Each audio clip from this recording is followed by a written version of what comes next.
Scott Lang, Lee White, Mike Janis Jr., and of course, Justin Swanstrom joining us all today on the Wes Buck Show. Let's do this thing. Listen, I've never had any problem expressing my opinions, but what we're doing here is bigger than that. These are conversations that need to be had in an unfiltered way. Drag racing's all I've ever done. It's all I care to do.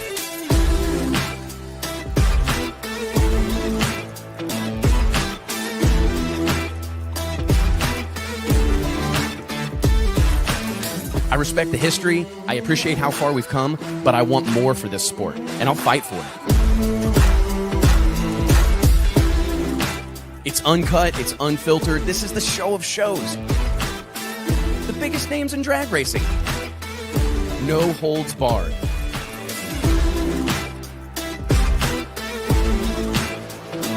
This is the great American motorsport, drag racing. Prove me wrong, I'll wait.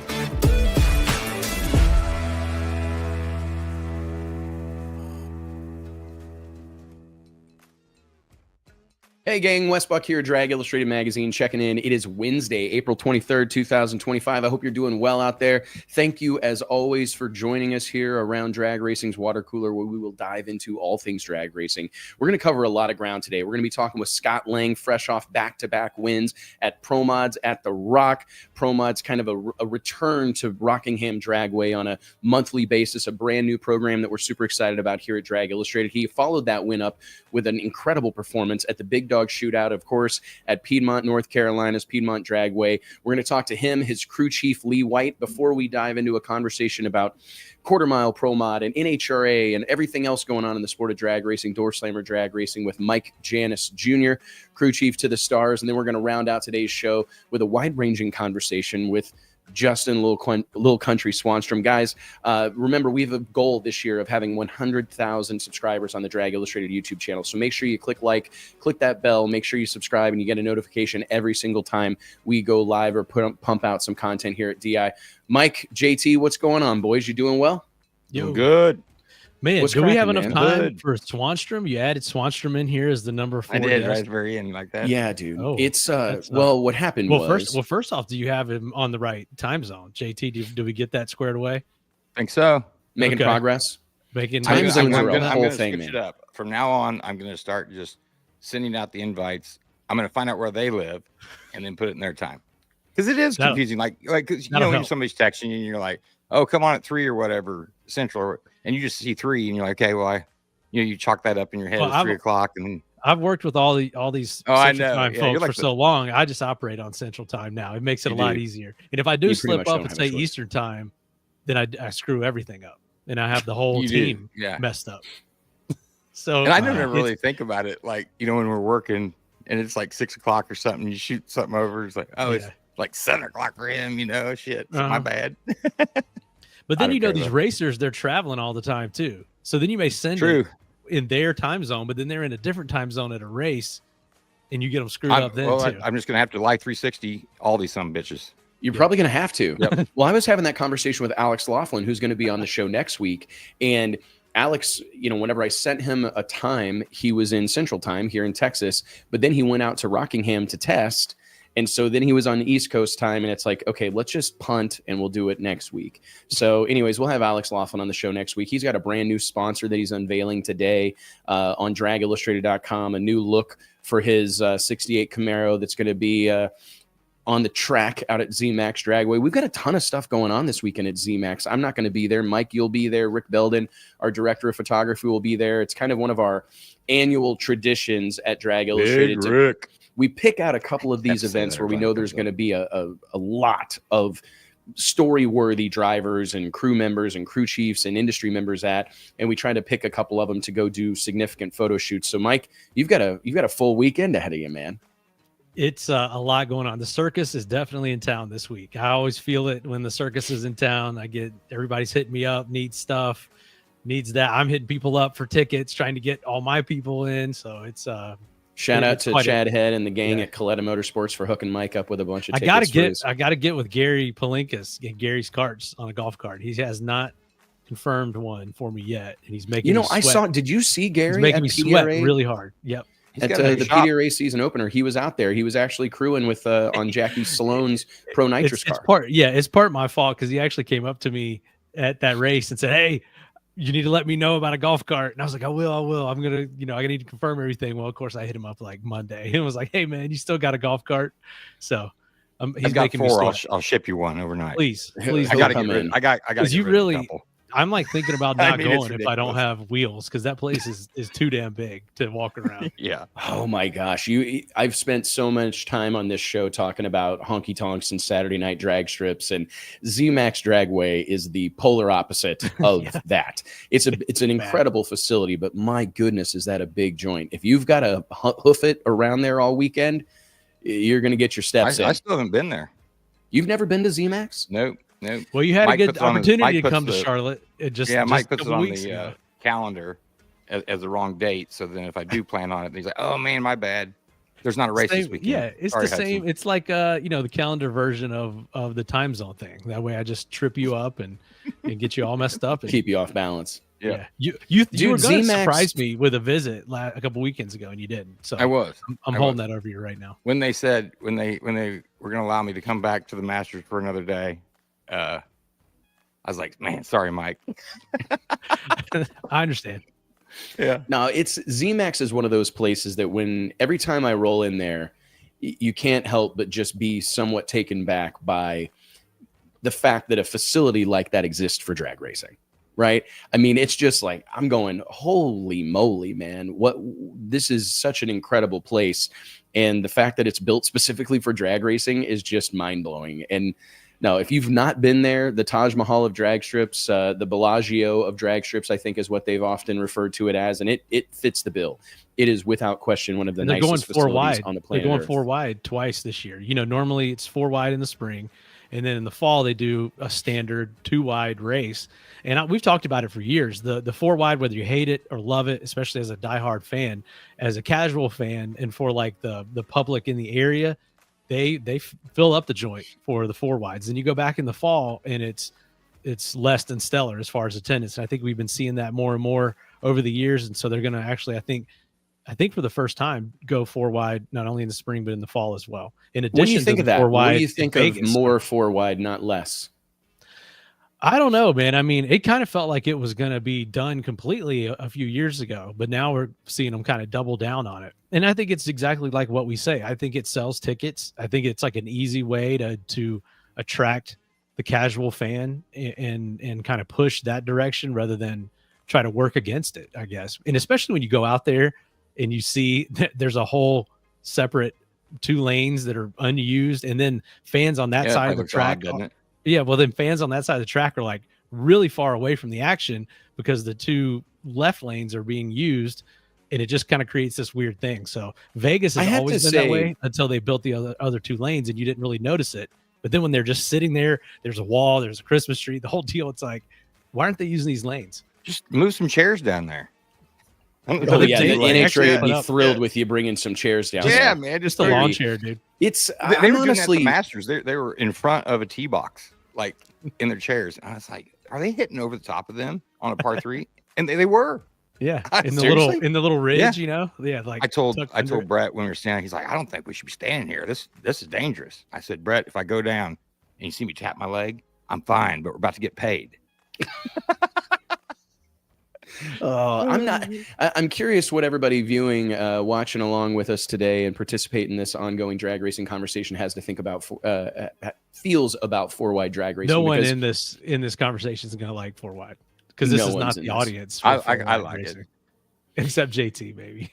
It's just hard to it's hard to digest. And if I had $1 for every time I heard JT said something different, I'd be a very well-to-do individual. But it is something different. It is undoubtedly something different. But I just feel like it flies in the face of everything that I love about drag racing. This intimate, romantic endeavor, mano-a-mano competition, and then you introduce 2 more cars, and it's like even if you're there and pretty like a well-trained student of the sport, it's hard to follow everything that's going on. And then you're having to do this, like who got there first, who got there second, 2 guys are moving on, 2 are going home. I don't know. I totally understand and appreciate the spectacle of it. totally understand the spectacle. Yeah. But I can't quite get on board with it. However, from a business owner and a promoter standpoint, if you've got 4 lanes, I think you've got to use them, because to your point, Mike, it looks weird. It's just it's awkward if those 2 lanes aren't being used. But then some classes aren't going 4 wide.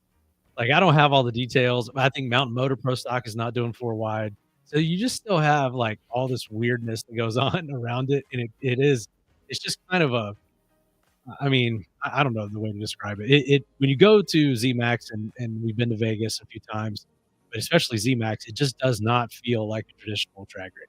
It's more like a spectacle or something. And that's the facility, the way it's being handled and everything. It's just a different deal. But, and the fact that they call the Vegas race the 4 wide nationals, it's literally just called the NHRA 4 wide nationals.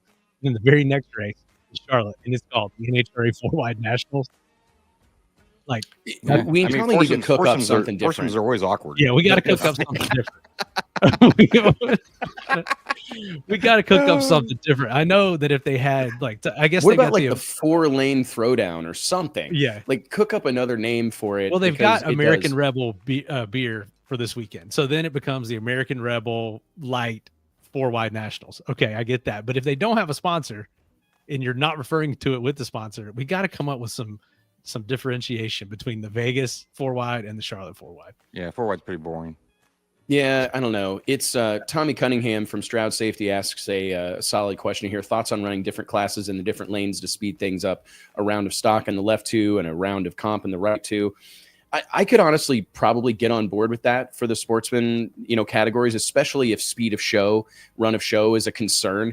I've often thought that perhaps it could be used as like a fallback plan. Like when you have an oil down in lanes 1 and 2, you just move cars over to lanes 3 and 4. Dude, people would freak out. The tuners, but people would 100% freak out. Just like walk tuners would. Yeah, that'd be kind of cool, wouldn't it? Keep the show going the whole time. It'd be freaking awesome. But I tell you, man, that's it. You know what it does is it brings to light this whole issue. And we've seen it. Like, we've experienced it ourselves. Can you imagine David Grubnick, crew chief on Brittany Force's Top Fuel Dragster, being the next pair out? And they're like, hey, turns out we're going to run on those lanes instead. Yeah. I mean, it would be like his head would explode.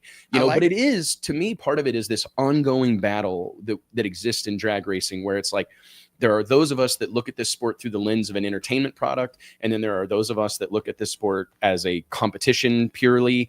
And it's tough, to bring those 2 worlds together is a real challenge. But I don't know. I think there's ways to make the 4 wide thing work. But I guess my ultimate takeaway is if you've got a 4 wide drag strip, you better run those sons of bitches 4 wide. Dan's got it right here. The American Rebel double duel. Well, could be that 10 times fast.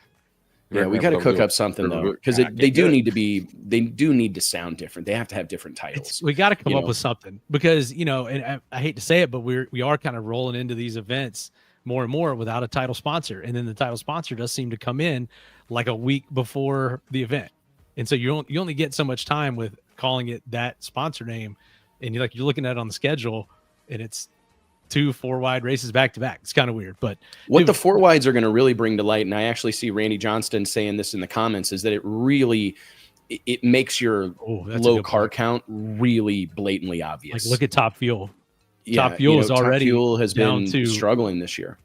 With the Jasmine Salinas news, I think we're down to 12 full-time Top Fuel cars. So that's only 3 quads down the track in qualifying. Oh yeah, that's a tough pill to swallow, man. And do you think that that there's a potential for having to make some real changes to that? I mean, are we staring down the barrel of 8-car Top Fuel fields at some point in the future? We need to talk to somebody about that.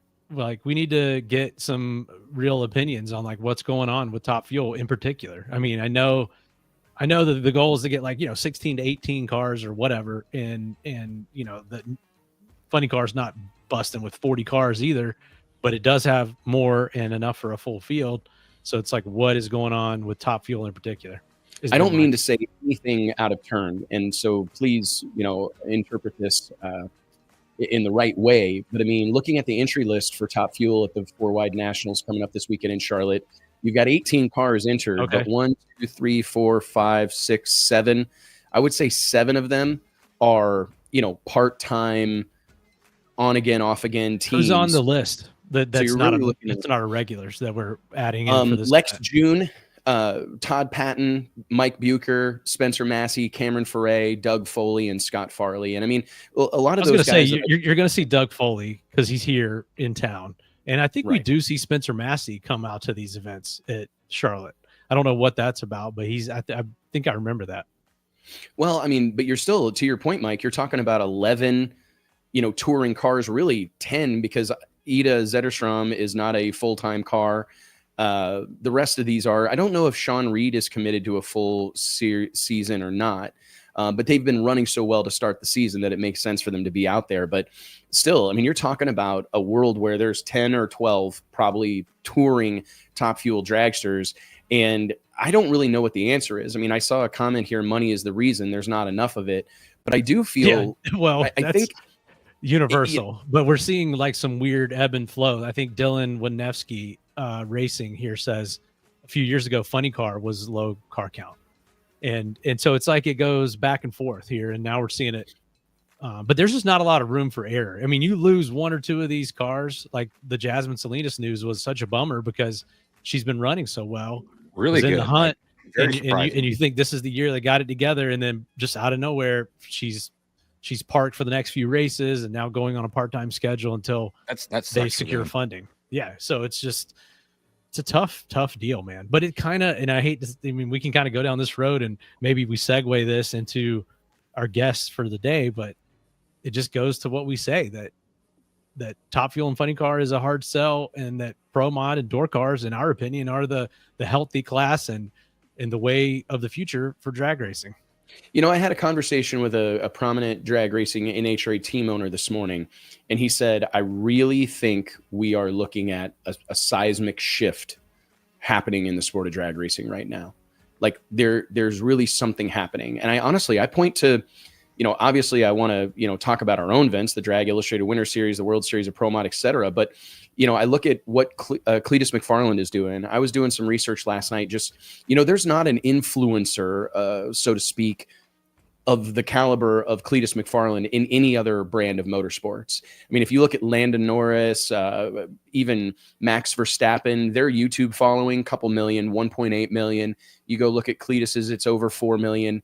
What he's doing with Dale Earnhardt, what he's doing with his numbers Tony are crazy. Stewart.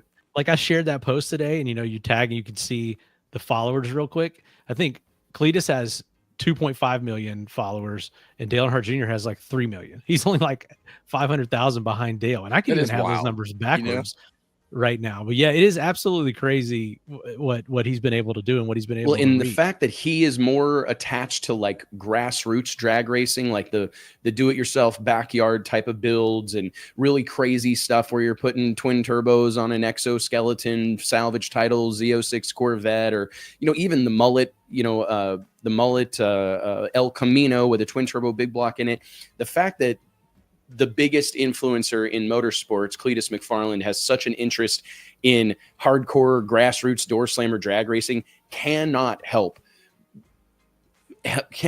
do anything other than help our sport. And the fact that he's, I was thinking about that Dale Earnhardt Jr. deal over the weekend, and I watched the videos and I was like just thrilled to see him making anything resembling a drag racing pass, right? I understand it was on the backstretch or whatever. Enjoying the shit out of it too. Man, you see the smile on his face and the reaction. Like I feel like he just really stumbled onto something there. No doubt. And that was like real joy. Like he was having a blast. And I see that, and I was just thankful for a moment, because how there's a million pathways for him to be warming up a Top Fuel dragster or eventually getting some seat time in a Top Fuel car or what have you. But the fact that he's in a door car, I mean, and this obviously, like the Dale truck is, a long way from a Pro Mod or anything like that. But just the fact that he's getting in a real deal race car that's still has factory panels on it or what have you. I don't know. I just think it's a good thing for our sport. And the pathway there is just so much more attainable than trying to put together a Top Fuel team or a Funny Car team. I mean, and the millions of dollars that it takes to do it. And it goes to like, all right, we want to get Dale involved in drag racing, right? And then he's been out to ZMAX many times, hanging around on the starting line, hanging around with the Force camp. But you're not just going to stick him in a Funny Car and let him make a rip. Right. You can stick him in this Dale truck. You could stick him in a door car. You could stick him in a lot of stuff that goes racing here in North Carolina every weekend or at the Winter Series events, and start getting your feet wet. And so it's just like the barrier, like you're saying, the barrier to entry is much, much lower. And we talked about it though, and it kind of a shame that Cletus isn't in the NHRA, or they catering to him to bring him into the NHRA somehow. I said this. Get him a seat. JT, did I not say this 10 years ago? And I said if I was NHRA, I would work this shit out. I would spend whatever amount of money it took to get Cletus. Look at what Cletus did for the ARCA, sir. It was the most viewers by like quadruple they'd ever. And he's racing. Had. I think he's running Xfinity this weekend in Talladega. And one of my buddies that's tied in with NASCAR around here says that there's a lot of upheaval going on in NASCAR world right now because the Xfinity series is actually, the viewership is outpacing the Cup series. Like the Cup series is kind of struggling for someone like this to come along, and what Cletus has done for the ARCA series, and then whatever else he's going to do and what that's done for viewership. So, and they're kind of having the same problem that we're seeing out of Funny Car and Top Fuel. I mean, and if I'm it, like, again, if I was NHRA years ago, I would have called Don Schumacher. Oh, no, he's running ARCA again. You know, whomever it was, and found a way to, you know, Connie Coletta rang a phone of somebody and said, hey, look, we've got to do whatever it takes to get him in one of these cars. And because who knows the impact that could have had on the sport. But I feel like in many regards, that ship has kind of sailed. I mean, I'm definitely sure that he'd be down to clown, you know, if somebody rang his phone and said, hey, you want to hop in this, you know, funny car or dragster? I think he'd be open to it for sure. But at the same time, I feel like we've kind of already let another motorsport take a drag racer and leverage his stardom to their benefit, and how we're behind the eight ball on that is just beyond me. You know, it's really, really interesting thing in my opinion, man. I mean, I feel like it's a massively missed opportunity in the sport of drag racing, but we still have our hooks in Cletus. Cletus is still a drag racer at heart, and I don't know that that's going to change, but we need him to bring some of those eyeballs and some of that crossover audience to outlaw 8th mile drag racing. I think he's going to. I mean, I think it's kind of already naturally happening. And I think as we see more and more, we know his involvement in Bradenton now, we're going to see more and more of this type of stuff. So I'm looking forward to it. And the deal with Dale Jr., I think, is a great step. And I think that goes back, Dale mentioned many times, Tony Stewart. We said years ago that when Tony got involved, it was going to start to open up some eyes for some of these other guys. I know Dale and Tony are real tight. And so now Dale's looking at that going, how the hell did Tony drive a 300-mile-per-hour car and he's out there winning NHRA races? So it's just this natural progression that we're seeing happen. No, this Tony Stewart winning in Vegas was a very good thing for the sport of drag racing. And speaking of winning, let me take a quick second here and remind you guys that each and every episode of the Wes Buck Show is made possible by way of our friends at Stroud Safety. Stroud Safety is known for their top quality racing safety equipment, from drag chutes and seatbelts to fire suits and blankets, all 100% made in America. Log on to StroudSafety.com today and make sure you tell them we sent you guys. We've got a couple of superstars in the green room right now. Let's bring them both on at the same time, JT, and dive into a legit pro mod outlaw 8th mile conversation. Ladies and gentlemen, give it up for Scott Lang and Lee White. What's up, boys? How you doing, guys? We're doing good, man. It's great to see you. Congratulations, you know, on what has been a hell of a couple of weeks for you guys. I'm curious, like you obviously race, Scott and Lee. You guys are heavily involved with the PDRA. You were down at the World Series of Pro Mod and throughout the Winter Series. But what was it about these kind of local races that caught your attention? I mean, the Pro Mods at the Rock, I think this has been a really well-received event. It's going to be a monthly happening at Rockingham Dragway, which in many ways has long since been the home of Pro Modified. But also, you guys threw your hat into the ring with Big Dog at Piedmont. I did not expect to see you guys out there. And I'm just curious, like, Scott, I'll start with you, and Lee, you can chime in as well. But how did this get on your radar, and what motivated you to try out these events? Well, the Rockingham race, Rick Moore and Tony Wilson, good friends of mine. And they invited me to come down. A bunch of PDRA guys were going to come. So I said, this would be a good place to get some hits on the car, and it's 100 miles from the house. The Big Dog series, I grew up in Greensboro. I've been going to Big Dog since it started. I've chased after that dog for 20 years and finally got one. So that's kind of how that deal went. It's Big Dog. We'll start with Big Dog. The Rock, the Pro Mods at the Rock is a new endeavor, but Piedmont, I point to that racetrack. It was such a catalyst, really, for everything that we do here at Drag Illustrated. I mean, those events. I remember buying the VHS tapes from Scott Caudill, and buying those VHS tapes and popping them in and watching all these badasses, Todd Tutterow and. I'm trying to think of Rod. What was Rod's last name? Maroon 63 Corvette with a nitro steel.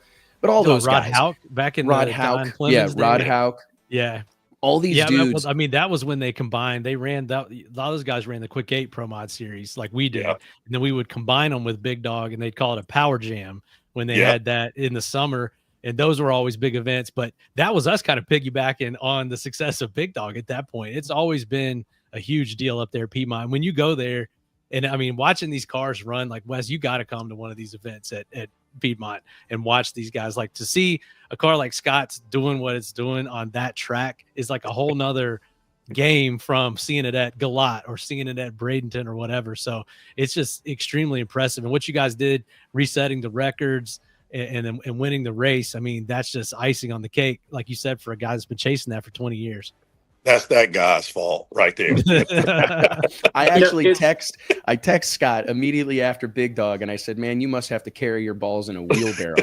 I said, I can't believe, I mean, and I was getting texts early in the day. Like, I don't even know that the sun had gone down out in Piedmont, and I'm getting texts like, Scott Lang, this is off the record, but Scott Lang just went 363. This is off the record. Steve Logan.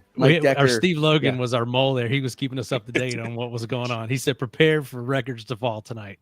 And they sure as shit did. Lee, do you have any, like when you go to a place, like you've raced at all these world-class venues, you travel around with NHRA, travel around with PDRA, you do all this no time and radial tire stuff. But when you go to a track like Piedmont, is that like a challenge and an exciting challenge for you to have to navigate a surface like that?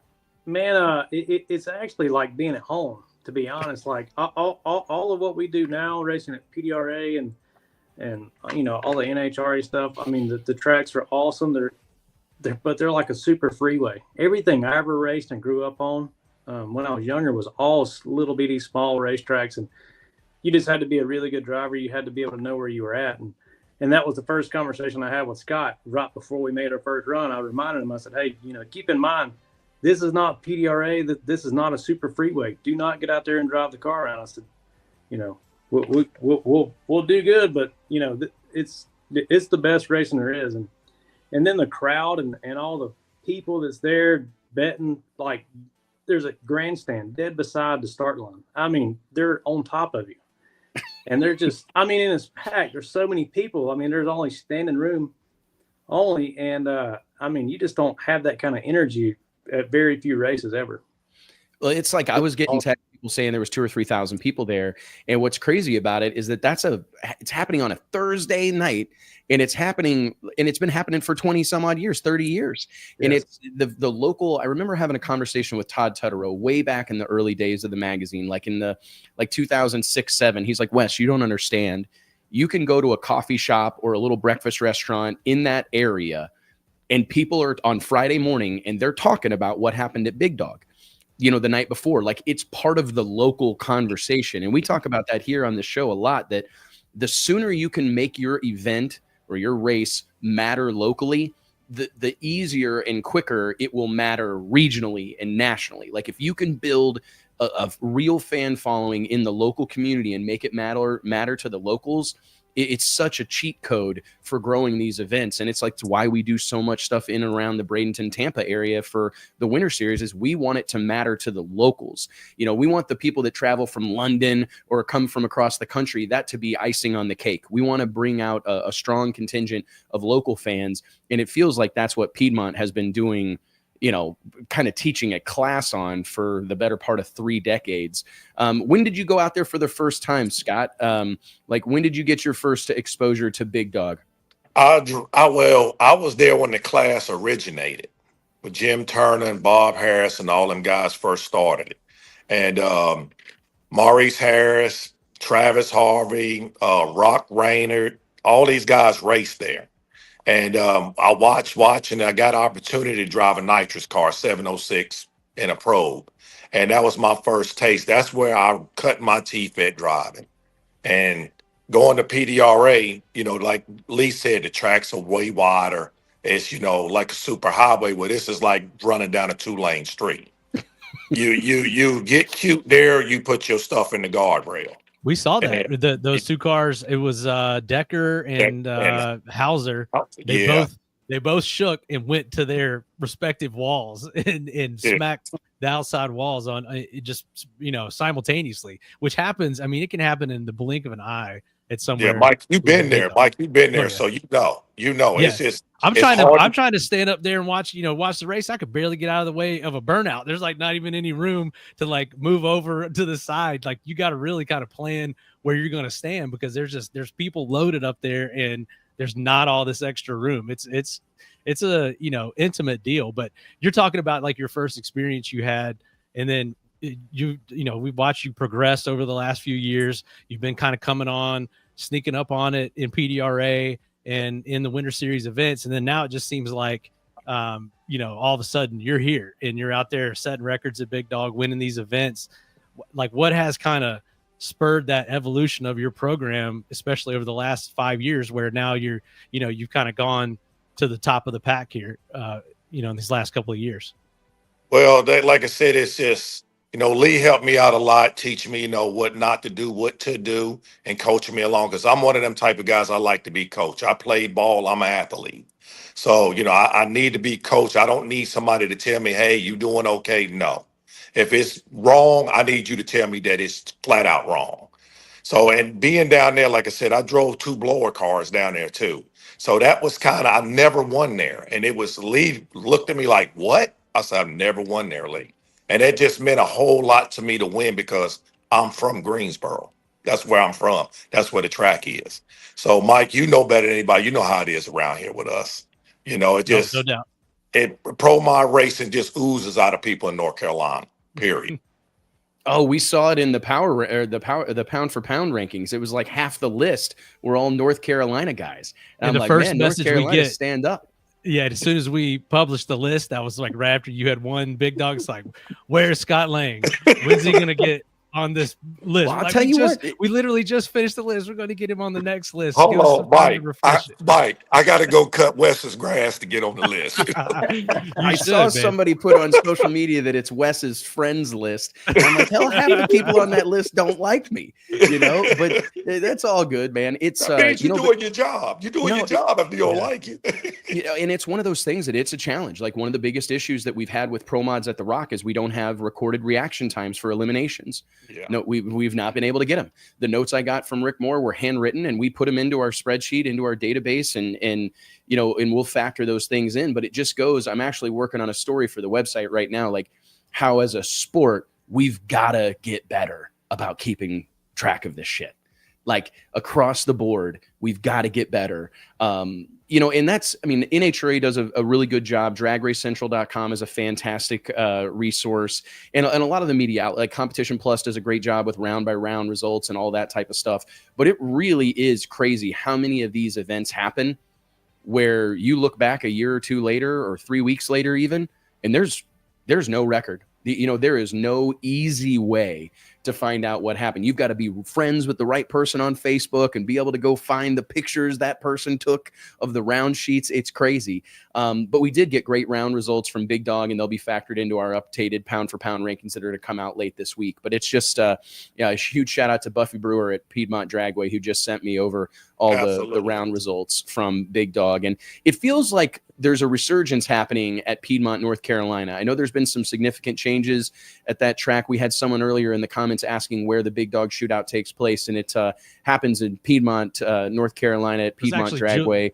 Julian, North Carolina. Yeah, Julian, it's like a little suburb of Greensboro. Yeah, not to cut you off, Wes. It's so you got Bob Harris there now, this overseeing it. His son Jason, which he grew up there, and Andy Bill, he's the tech guy. So all these guys are high profile in their areas.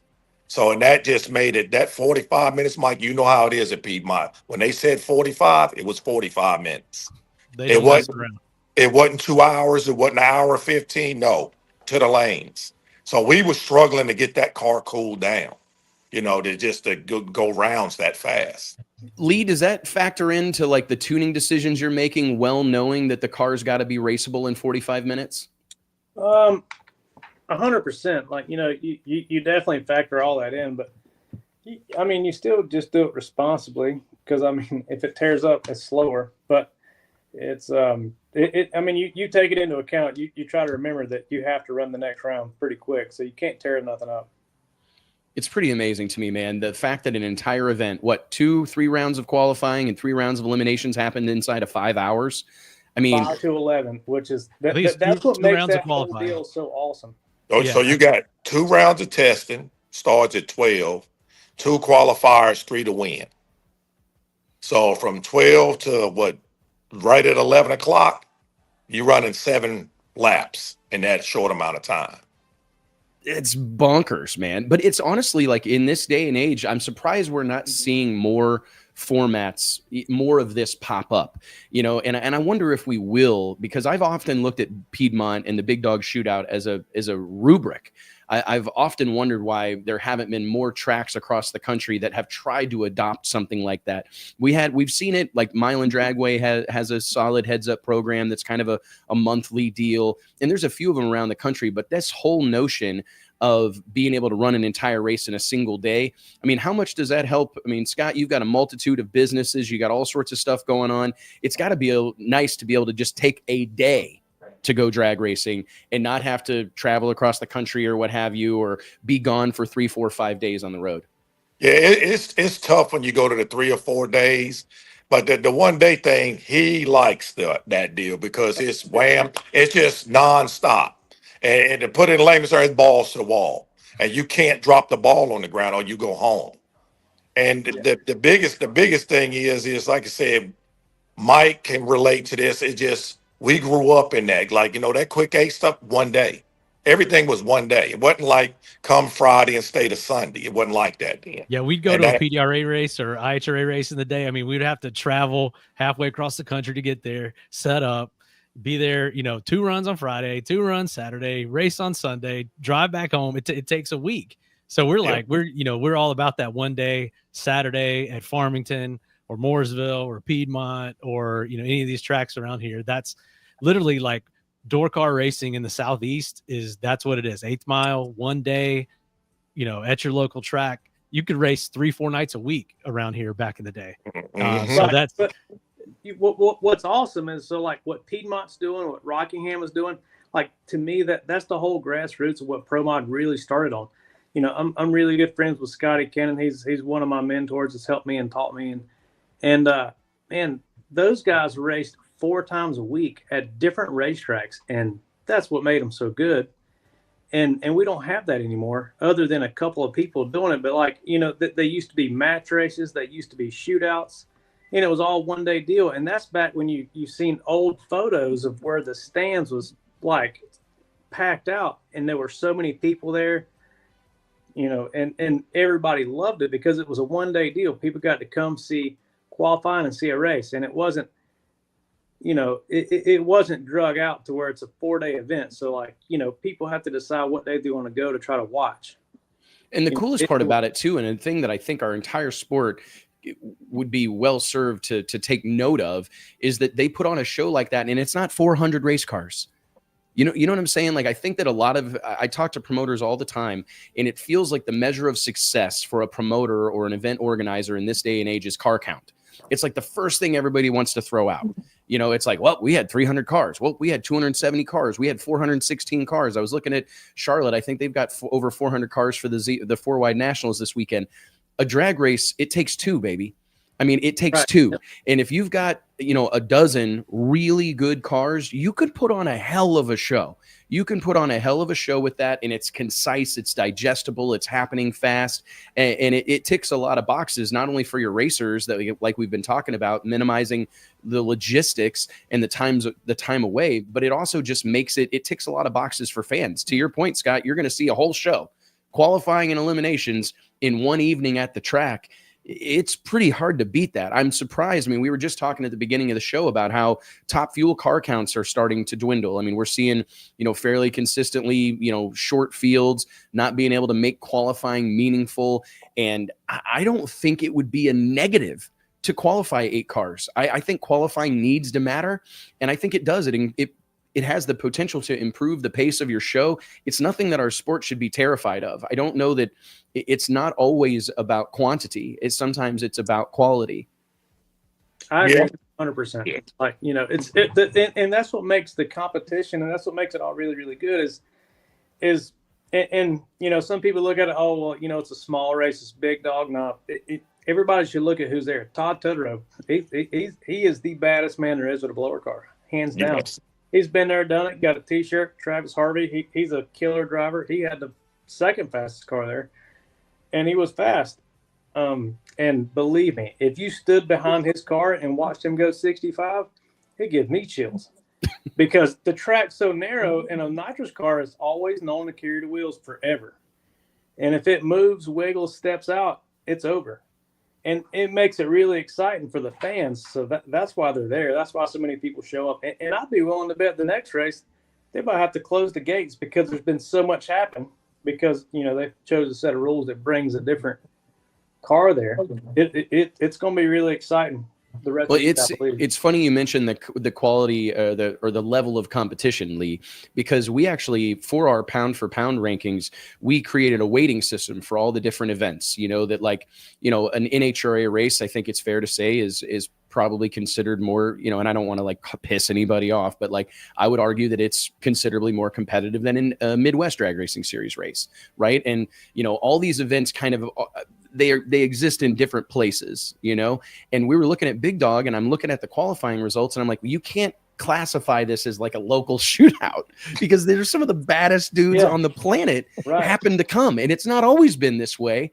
But it's like you've got some real badasses here, and the fact that it happens so fast, I would almost argue that it needs to be weighted heavier because it's something that is a very rare air for people to make that many runs in that short amount of time and to race on a surface like that and be fast. Never happens. No, never happens, man. It was I think you're right. I think that we'll see Big Dog explode in the months to come because of guys like yourself showing up, the Deckers showing up and supporting it, all these different big name cars that were out there throwing their hat into the ring. It's going to be, I'm excited to see it return to its former glory because I remember when it was. See it it is right exciting. Here in North Carolina. But we got so much going on. We had Galat. Then we go to Big Dog. We've got Rockingham. Then we've got ZMAX this weekend. VMP, is not too far from us, but it feels like, to me, like the Pro Mod heyday was right here when we had all these different series going, had all these different tracks running almost every weekend. It kind of feels like that, like right here to the start of the season, we've had a ton going on right here in the Carolinas. And for me, and I know Scott and Lee too, to an extent, that's exciting to see. Oh yeah, it's very exciting for me. It was what I grew up like as my dream. That's what created, man, when I was a kid, I was at Carolina Friday. I left Greensboro, come home, and then went to Carolina Friday for a no time event. And I mean, 2 of those racetracks are small tracks, but it's the same what I grew up on. And you create a dream. Oh man, this is awesome. Like this is where you come up with it from. I never got to go to big races, but that's where you saw all the real action and stuff happening. And man, probably Thursday and Friday was probably the biggest fun I've had at a racetrack in a while. To me, it's our sport leaning into who we really are. This is the way. This is what drag racing is. It is grassroots. It is do it yourself. It is good old boys and girls getting together and drag racing. And I think whenever we see these events happen like this, it's just a reminder of this is the heart and soul of our sport.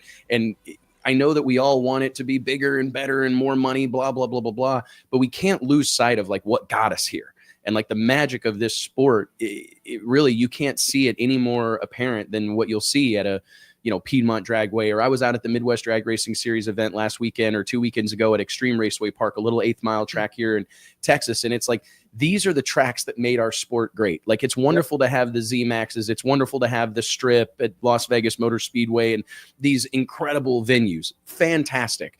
But let's not forget where our sport came from and our humble beginnings. And that's really the magic of this, is that we've never been, drag races were happening on streets illegally.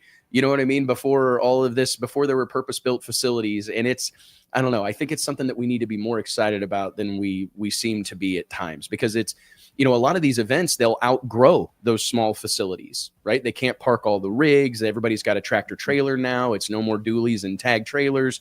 So you need a big venue to house these events. But I don't want to see, like, Pro Mod belongs at tracks like Piedmont Dragway. It belongs at places like that. That's where it came from. And it's there's probably no better place to watch it.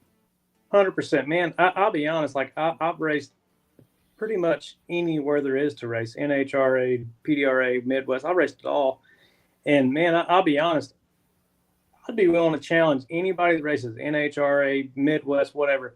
Anybody that wants to come try Big Dog, sign up for it. Like, I mean, I'd be willing to gamble. Pack a lunch. Because, Pack a lunch. like, if you think you can drive, come there and sign up. Like, it ain't easy. You got to have a really good seat of the pants driver, like a Todd or a Scott or Travis, and I'm probably missing several guys there. But man, and that's what Pro Mod was built on way back in the day. When you look at the old videos, it was people that could drive, and it's not cookie cutter. The cars don't go down like it's a Sunday drive. I mean, sometimes they do, but typically not. Like, even tuning on the racetrack, right? There's a big bump on the track. Well, you got to take that into account, and yes, it's not perfect. I mean, that's what Pro Mod is kind of all about, was adapting to imperfect conditions. It's hot, 100%. It's humid, whatever it is. And then you're on this track. It's not prepped very well. The prep is just whatever whatever you got at that facility. There was no, like, standard for the prep. It was just, you knew that some tracks were prepped better than others, or whatever the situation was. And that was Pro Mod. And we've gotten, in my opinion, a little bit too cookie cutter. Cars are a little bit too automatic. They go a little bit too straight. Like, and there's too many, cars that are similar. I'm all for exactly what you're saying. Getting back to that, the roots of Pro Mod, where it came from. But I guess the argument now would be the cars are too fast. I feel like it's hard to put that genie back in the bottle, because what those cars, I mean, that we loved back then, were not going that fast, compared to what is happening now. And they were, manual, Linkos, pulling levers, clutches, carburetors, 706s, whatever. And now you've got all this technology, and these cars are going so fast. It's a little bit hard to marry the two, I guess I would say. Like, if you want to go fast, you can't have the theatrics we've got at Big Dog, except for when you're, Scott Lang, and you go 360 at Piedmont Dragway. You're kind of marrying the two worlds. It's kind of a rare thing when you see that, but at this point, it's gotten like where you kind of got to pick one or the other. Would you agree with that, Lee? Agreed, but man, it's anybody that makes those really stellar runs. It's not that the car's driving all over the racetrack. It's not like the driver's wheeling it. He's got a handful of wheel. You got to make really good runs, and you got to have a driver that does a good job in the car to let it make a good run. So. Yeah, but it's, I don't know. There's some people out there that could do the same thing. Yeah, I agree with that. And it's all a thing, in my opinion. I told the guys after we went into Q1, we got stuck in the right lane. Right lane's trickier. I said, well, we're gonna do our best. I said, but our last run is in the left lane, and it was probably one of the best deals I've ever been to as far as strategy was concerned. Most everywhere we go now is, man, lane choice is never really that big a deal. You can run good in both lanes most anywhere we go. And PDRA's track prep's good. Midwest is good. Everybody's good. It's rare you really have a huge difference in lane choice. There, like, you need to plan it. And you can go down the right lane, but it is tricky. So it's interesting. They've just spent a bunch of money at that place. I mean, concrete walls, and it's like what's cool about it is it hasn't lost its soul. It hasn't lost that atmosphere, but they added a considerable amount of shutdown. Scott, you were going. I qualified number one with I believe a 63. Yeah, C363 with an 8:207.75. Did you have any concern? I mean, what was that run like for you? Well, the run was smooth, but the bag up after we left Rockingham, my wife made me drive down there. So she said, "You go walk the track. If you think this is good, you call Lee and we gonna go ahead and do it." The car went straight down. It just West is tough at night. When it went that 60 flat, Lee didn't like he couldn't see me make the turn. So you going 209 and driving into a closet.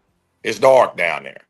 And when you make the turn, only thing Lee could see was the reflectors because all my decals reflect on my car. And that's all he could see is making the turn. He's like, "I don't know about them lights down there." So Ron calls me the next day, says, "Scott, we're going to get the lights up before the next race." And he's going to added 400 feet to make the turnaround coming back down. So he's doing everything to accommodate us. But like you said, he's not taking that challenge of getting down that surface away. Yeah, I think that's the magic of it because you want it to be as safe as humanly possible, right? And we want to do everything we can, but we also don't want the place to lose its luster, the aura of making a rip down Piedmont Dragway. So no, it's a balancing act. What do you guys make of, two guys that have seen Pro Mod for, had a front row seat, been involved in a variety of different capacities for years and years and years, decades. You mentioned your mentor, Lee, Scotty Cannon, arguably the greatest Pro Mod driver and racer of all time. A friend of mine as well, and just an all-around awesome human being. But what do you make of, I had a conversation with a good buddy of mine, Chris Bell from Kinetic Engineering a couple of weeks ago, and we were just talking about the state of affairs in Pro Modified today. And he said to me, he goes, "I think Pro Mod right now is 50% better than it's ever been in history." And I can't really argue that. I mean, whether you look at quality of cars, level of competition, quantity of cars, the amount of great events that are happening. I mean, do you guys feel like we're kind of experiencing a high tide moment with Pro Mod drag racing, despite a brand of drag racing that's been around for 30 plus years? It feels like this is a great, if you're a Pro Modified racer or fan or a manufacturer or service provider, this is a great time to be alive. Yeah. Well, I mean, in my opinion, 1,000,000%. Everybody's always got their opinion on rules and whatever, who cares? But man, if you look at the Winter Series races, Screw Car, I believe, did win all the races, but who cares? Because everything was super, super close. And I've run all the combos and they're always super, super close. And sometimes it's just about the guys that's put in their work and done their homework and it's just their day to win. And all the racing is so close now, and it's pretty amazing how close it starts to get like pro stock some, but it's always reflects back on who's worked the hardest, The cream always rises to the top, right? But if you think about Pro Mod right now, there's hundreds of these cars in North America, and Mike and I joke about this a lot, that it's like, can you believe how many teams there are right now that can unload their stuff anywhere in the continental United States and run a 360 something 8th mile round? It's amazing. It's unbelievable because I remember some of my favorite videos from Big Dog, Mike, are cars going 408, 410. You know what I mean? I'm like, this is badass. If you went a 408 back in the day, you were a bad man. You was right. And the crazy part is the racetrack hasn't changed. Like the surface you race on, it's still there. It ain't. They've not tore it up and and report it, and I don't think they need to, because that's what makes it what it is. Yeah. How do you guys take what you learned the last couple of weeks at Rockingham and at Big Dog, and maybe just the momentum you have? Scott, you have to have more confidence in your team and your car and in yourself than you've ever had at this point. And what are we going to see at VMP next weekend when you go, kind of back to your traditional stomping grounds at PDRA? Well, my opinion of that would be, Mike, don't breathe on it. Don't touch it. Don't look at it. Don't look at it too hard. But going back to the Piedmont thing, you'll laugh about this, Mike, and you too, Wes. I had never been 3 seconds at Piedmont. The fastest I'd ever been was 4 flat in a blower car. So when we got back, that first run was the fastest I ever been. When I left with the 481X with the Roots blower, I went 4 flat, 186 miles an hour, and I hadn't been back since then. So we rolled that thing up. Yeah. Yeah, you went nearly a half a second quicker. How many numbers are that, in the Mike? 8th mile? Yeah. That would be 0.4 of a second, almost half a second, full quicker in the 8th mile at Piedmont Dragway at night. So I mean that had to have your eyes peeled open pretty wide at that point. But that thing had me so emotional. It's hard to describe to people. Like Lee was like, I didn't think this meant this much to him. It's just a lot of years chasing that dog. His first year we raced together, he won 2 PDRA back to back, which is unheard of. And then he gets that, and he couldn't even talk. I'm like, man, like that's cool. But well, tell us why that is, Scott. I mean, we've obviously explained the history of it, but maybe not everybody out there watching around the world knows the history of the Big Dog Shootout and that traveling trophy. I mean, that trophy that has sat on the starting line for years and years and years. It's just a reminder. It's a drag racing version of a Stanley Cup in a lot of ways, right? It's a Lombardi trophy in a lot of ways, and it's nothing super fancy. It's not draped in gold and diamonds. It's a bulldog statue, concrete bulldog. Concrete bulldog. 50 pounds. If you see me hold that thing, while you putting your hand up and you're trembling at the same time. Now, this thing is a little, because my wife said, put it on the roof of the car. Oh no, can't put it on the roof. No, can't put it on the roof of the car, no. Man. But I mean, it's like you think about all the careers that have been made chasing that Big Dog trophy, and the legends that have been born chasing that Big Dog trophy. I'm sure it's like overwhelming experience for you, Scott, to like be a part of that tradition now.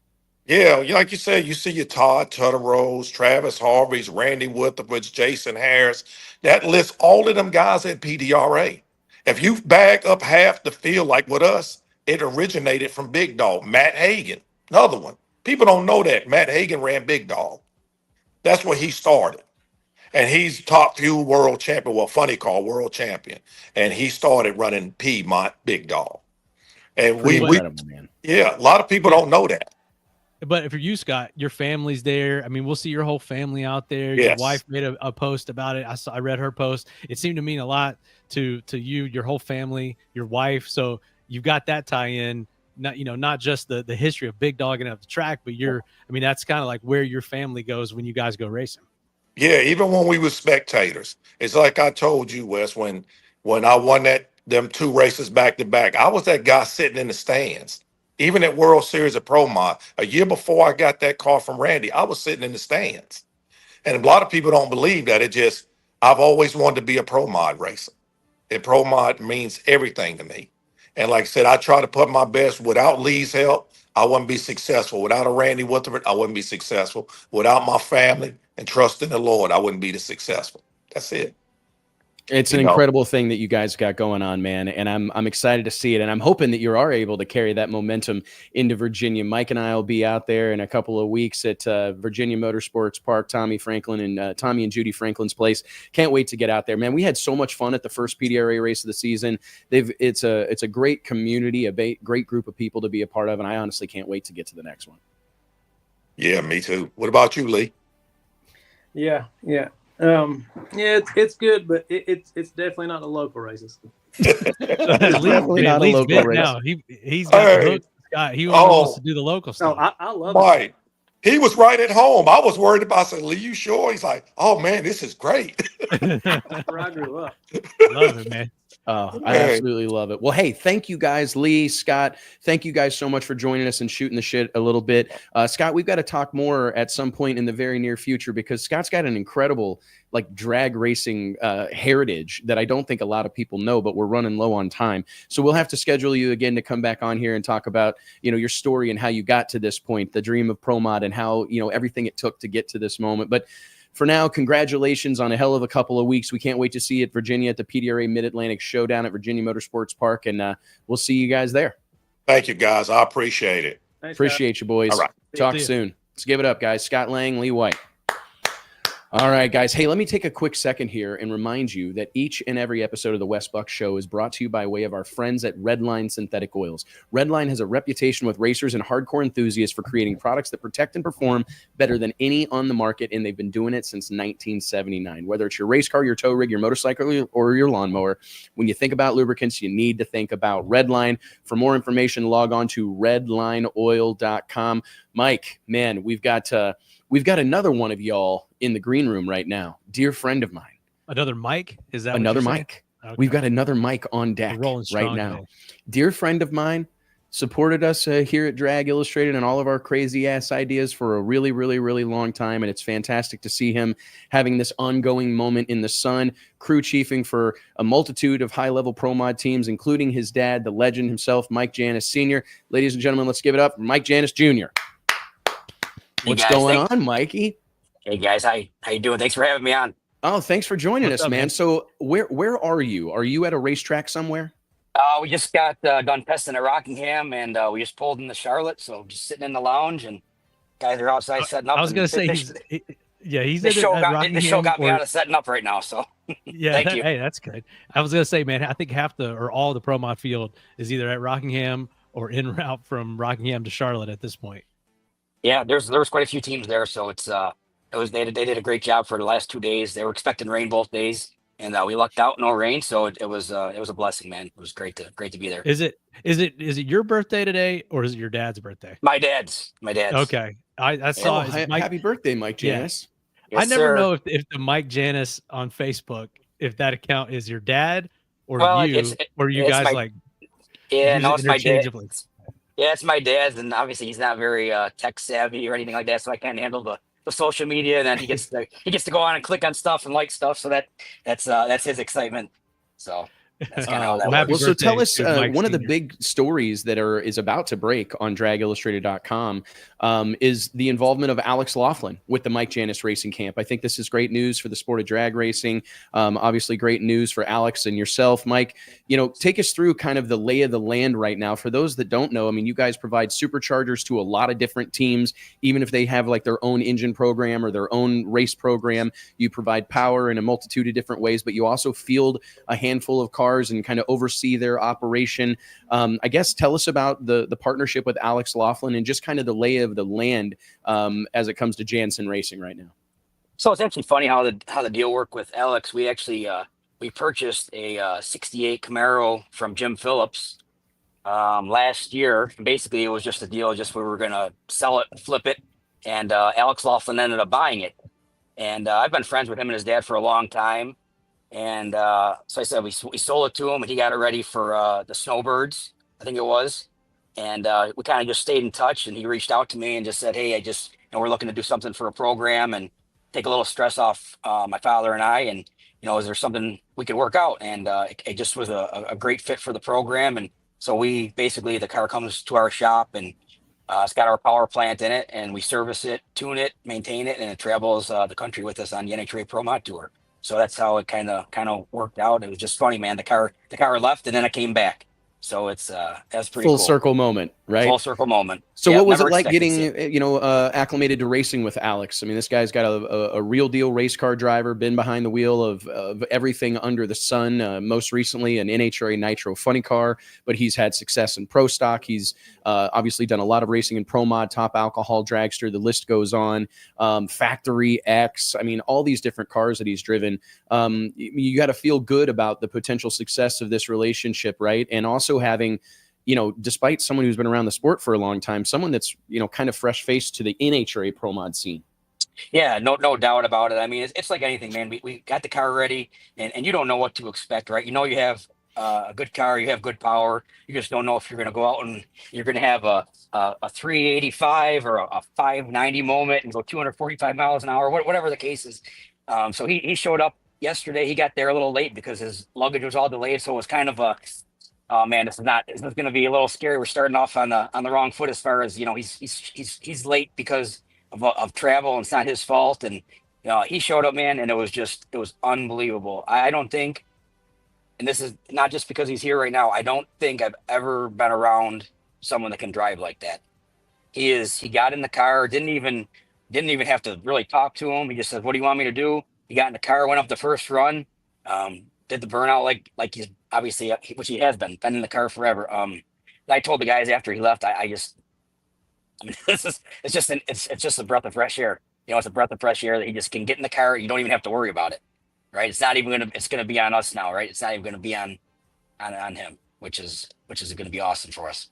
I think it's going to be a match made in heaven. I really do. I agree. Your dad's back behind the wheel. You guys have partnered up with the Russian Drag Racing Championship. Tell me kind of just about the state of affairs with your program at this point in time. I'm sure you're excited to have your dad back behind the wheel, racing regularly. The NHRA Pro Mod Series is doing really well. Yourself, Justin Elks, Eric Dillard, a host of others have all kind of worked together to get NHRA Pro Mod, quarter mile Pro Mod back to where it was a few years ago. We saw it kind of reach a pinnacle, and then it seemed to kind of nose over. COVID didn't help that, obviously. There was a lot of things that happened that kind of were causing problems. But right now, stable, healthy, highly competitive. You've got to feel good about, your contribution and just the overall success of the NHRA Pro Mod program right now. Oh, no doubt. I mean, like I said, this for us, for my dad, again, it happened a couple of years ago, driving down the road to Brainerd, get a phone call from a good friend of ours, very good friend, Dean Harvey. And we had just built him a brand new RJ Mustang, did the whole power plant, and he calls up and he says that, he wants to give it, him and his wife want to give the whole operation to me and my dad and want to see my dad drive again. I about drove off the road into the side there and I didn't even know what to say. Right. And so it was just something we put together. And, without him and his wife, Tracy, I mean, none of that would be possible without my dad. And like last year, we were just going along. And, Dmitry Samarukov and Adam Flamehulk, we've been friends and business associates for a while. And they just wanted to put something together at the next level. And it's just been unbelievable what Dmitry Samarukov and Adam we've all put together. And it's going to be really a match made in heaven between us and the RDRC and Alex. It's going to be really awesome. And, between all that, and then we have NHRA Pro Mod, right? So, I'm a major ambassador for that.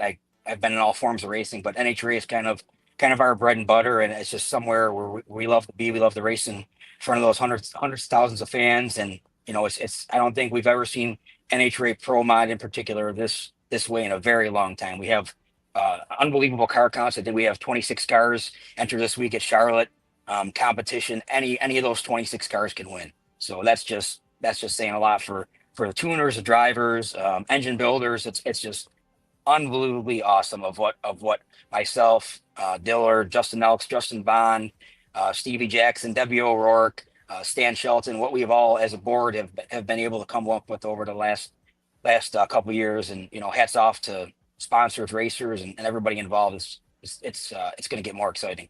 Because as you said, I mean, it takes every one of those people that you just mentioned. It's not something that can be done on your own. And that's what it really takes, I think, is to have that group of people that are committed to a common goal and working every day towards that goal. Mike, I started to cut you off, but it looked like you had a question. No, I was just going to ask, we just talked to Scott Lang and we were talking to Lee White and talking about 8th Mile Pro Mod racing, talking about the strength of, what we've done at the Winter Series and PDRA and even some of the local stuff that's around here. That's all 8th Mile stuff. And NHRA Pro Mod is the last man standing with quarter mile Pro Mod racing. And I mean, maybe just for people that, aren't as familiar with it or we don't talk about it as much, what are some of the differences with NHRA Pro Mod and quarter mile racing versus the PDRA? And why don't we see more crossover between guys? I feel like maybe we see less now than ever between PDRA and NHRA, but yet everything still has a full car count. It's kind of like everyone's found their, like you said, bread and butter and are sticking with it. But what are the challenges? And you guys have raced in both. So like, what are the differences and the challenges that you see between NHRA Pro Mod and basically everything else? I mean, that last 660 feet, man, you just got to hold on, right? It's that car's got to be in the groove. I think that's the biggest thing, and the tune-ups have to be, you're going that much farther, right? So those tune-ups got to be on. We want them at 1,320 feet and that's it. So I think the last 660 feet is a lot. And, a lot of guys have never done it before. And we've had a lot of 8th Mile racers. Mike Starvinos, for one, he was on our team last year. And I'll never forget, man, after he went that last 8th Mile, he was just like, wow. And after that, I remember him walking up to me. He's like, I don't think I'll ever race 8th Mile again. So it's, I think once these guys, you know, you get that last thrill, it's a really big deal. But I mean, we're big supporters of the 8th mile as well. We're actually working on a car with Adam Flamehawk right now, and we're looking forward to bringing that out at the Winter Series next year with a Roots combination. So that's going to be really exciting for him and for us partnering up with all that. So it's, like I said, there's so many sanctioning bodies, and everyone's doing such a great job. Everyone finds their niche, and I mean, like you said, you'll see Petty at quarter mile, you'll see him at the 8th mile. You know, you see us at quarter mile, you see us at 8th mile. So it's pretty neat that everyone can go back and forth, and you know, so many people give us great places to race at. I'm curious, one of the things that you hear people talk about a lot is the budget that's required to race quarter mile versus the budget that's required to race 8th mile. And I think our listeners and viewers would be interested to know, like, is it as bad as it is often painted, or is that kind of a wives' tale type of situation, Mike? Or, you know, could you kind of compare, having done both and been involved with a multitude of teams that have raced in both arenas? I mean, is the quarter mile, I mean, common logic, right, would tell us that, you know, you're going twice as far, you're going twice as fast, not twice as fast, but it's a whole different thing. I used to hear my dad always say about the quarter mile, like, you're just waiting for something bad to happen. That second half of the track, you're just holding on, waiting for whatever is going to fail. But we do see, you know, I don't feel like we see the carnage that we saw, you know, 10, 15 years ago in Pro Modified, but I have to imagine there's a considerable difference. I mean, what do you see, you know, between the two from a budget and parts attrition standpoint? I mean, honestly, at this point, I you know, we used to say quarter mile would cost more, right? The way these guys are running these 8th mile cars right now, I mean, everybody's got that tune-up that's going 660 feet. We have the tune-up that's going 1,320 feet, right? So these guys are, a piston costs the same for a quarter mile as it costs for an 8th mile, right? So they're putting in 8 pistons at the 8th mile, whether we're putting in 8 pistons at the quarter mile, right? And it's just how hard you want to run the stuff. If you're gonna race 8th mile and your tune-up's good for 900 feet, well, chances are you're gonna be a couple hundreds behind. You're not gonna win, right? So, and that's the difference you see right now. I don't really think cost from what I'm hearing and what I know we go through. I mean, it's all the same across the board, because both things are running. We are both running equally as hard as we can to the quarter and the 8th mile. Yeah, sure. And we've seen it, right? I mean, it was like when NHRA Funny Car and Top Fuel went to the 1,000 foot. I remember Don Prodome famously saying, it doesn't matter. All they're going to do is shorten the fuse. The crew chiefs and tuners are going to shorten the fuse, and they're going to find a way to blow this stuff up. If it's supposed to make it 1,000 feet, that's all she's going to make. You know, and it's and we've especially seen it with the ever rising competition level in Pro Modified across the board.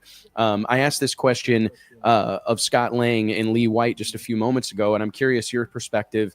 All time, you know, glory days moment. Are we living in the glory days of Pro Mod, Mike?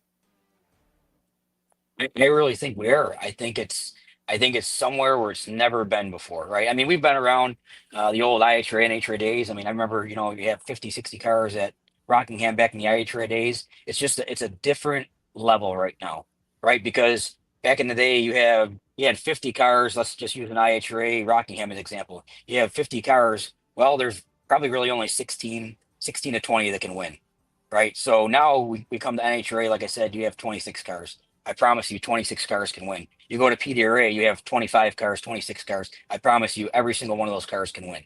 So I think we are in the glory days right now. I tell you often that this is by far the most popular class, in my opinion. There's more pro mods than any other class on the planet Earth in drag racing. So I just think we are 100% in the glory days, and I think it's only going to get better. It's just these racers. I mean, they are such a great group of racers. Whether it's NHRA, PDRA, any of your 8th mile, big dog. I mean, these guys are there's very few bad apples in the bunch, very few, and I think that's what makes it so exciting. I agree. A whole lot of people that are like racing for all the right reasons. You know, it 100%. hasn't been gobbled up by the, you know, corporate sponsors, and you know, we've certainly seen huge influxes of money come into Pro Modified at various times, but it still seems to be like rooted in some good old boys having fun with their hot rods. I'm curious, now that you've been involved with a multitude of international operations, can you speak a little bit to the international flair of Pro Modified? I mean, you were talking about Dmitry Sakharov, Adam Flam Hulk. I mean, the list goes on. Khaled Al-Belushi. I mean, there's a slew of big names that have been established in Pro Modified that, call foreign lands home. And we're seeing, Australia has a very, very strong door slammer contingent, top door slammer Pro Mod. All throughout Europe, Russia, the Middle East is obviously strong. I mean, how is the international aspect of Pro Modified impacting your business, and what do you make of it? I mean, actually, it was a funny conversation I was having with Alex Laughlin yesterday before he left to go home. It was it's kind of crazy if you think about it, right? I mean, most people could be home cutting their grass right now, and here we are hanging out with guys from Russia, Sweden, country Qatar. It's just a complete blessing to be able to do what we're doing, and for all these guys to be involved in the sport. It's good for the sport. It's good for the economy. It's good for all across the board to have so many different countries and people involved in it. And it's the culture. The culture is something I mean, I've eaten things that I've never thought that I've eaten because that's what they eat in Russia, right? Or that's what they eat in Sweden. So it's just absolutely incredible to be involved with so many different people. And it's like I told Alex, it's just a complete blessing to be able to do what we're doing. And I don't know, it leaves me speechless a lot of times to think that, my grandfather started the business 67 years ago, and to see where we are right now, and, to know that you're sitting, hanging over in the country of Qatar with Sheikh Khaled, and, watching TV with him. It's just stuff that the normal person will never get to experience, will never get to comprehend.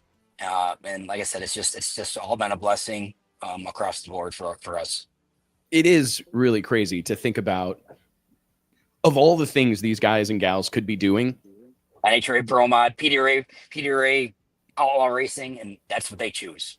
That's what they choose. And it speaks to our sport and like the magic that exists here. And it's like, man, we will, the more people we can expose this to, the more hooks we can get in, folks, because once you come and you're a part of this, you want to stay a part of it. Absolutely.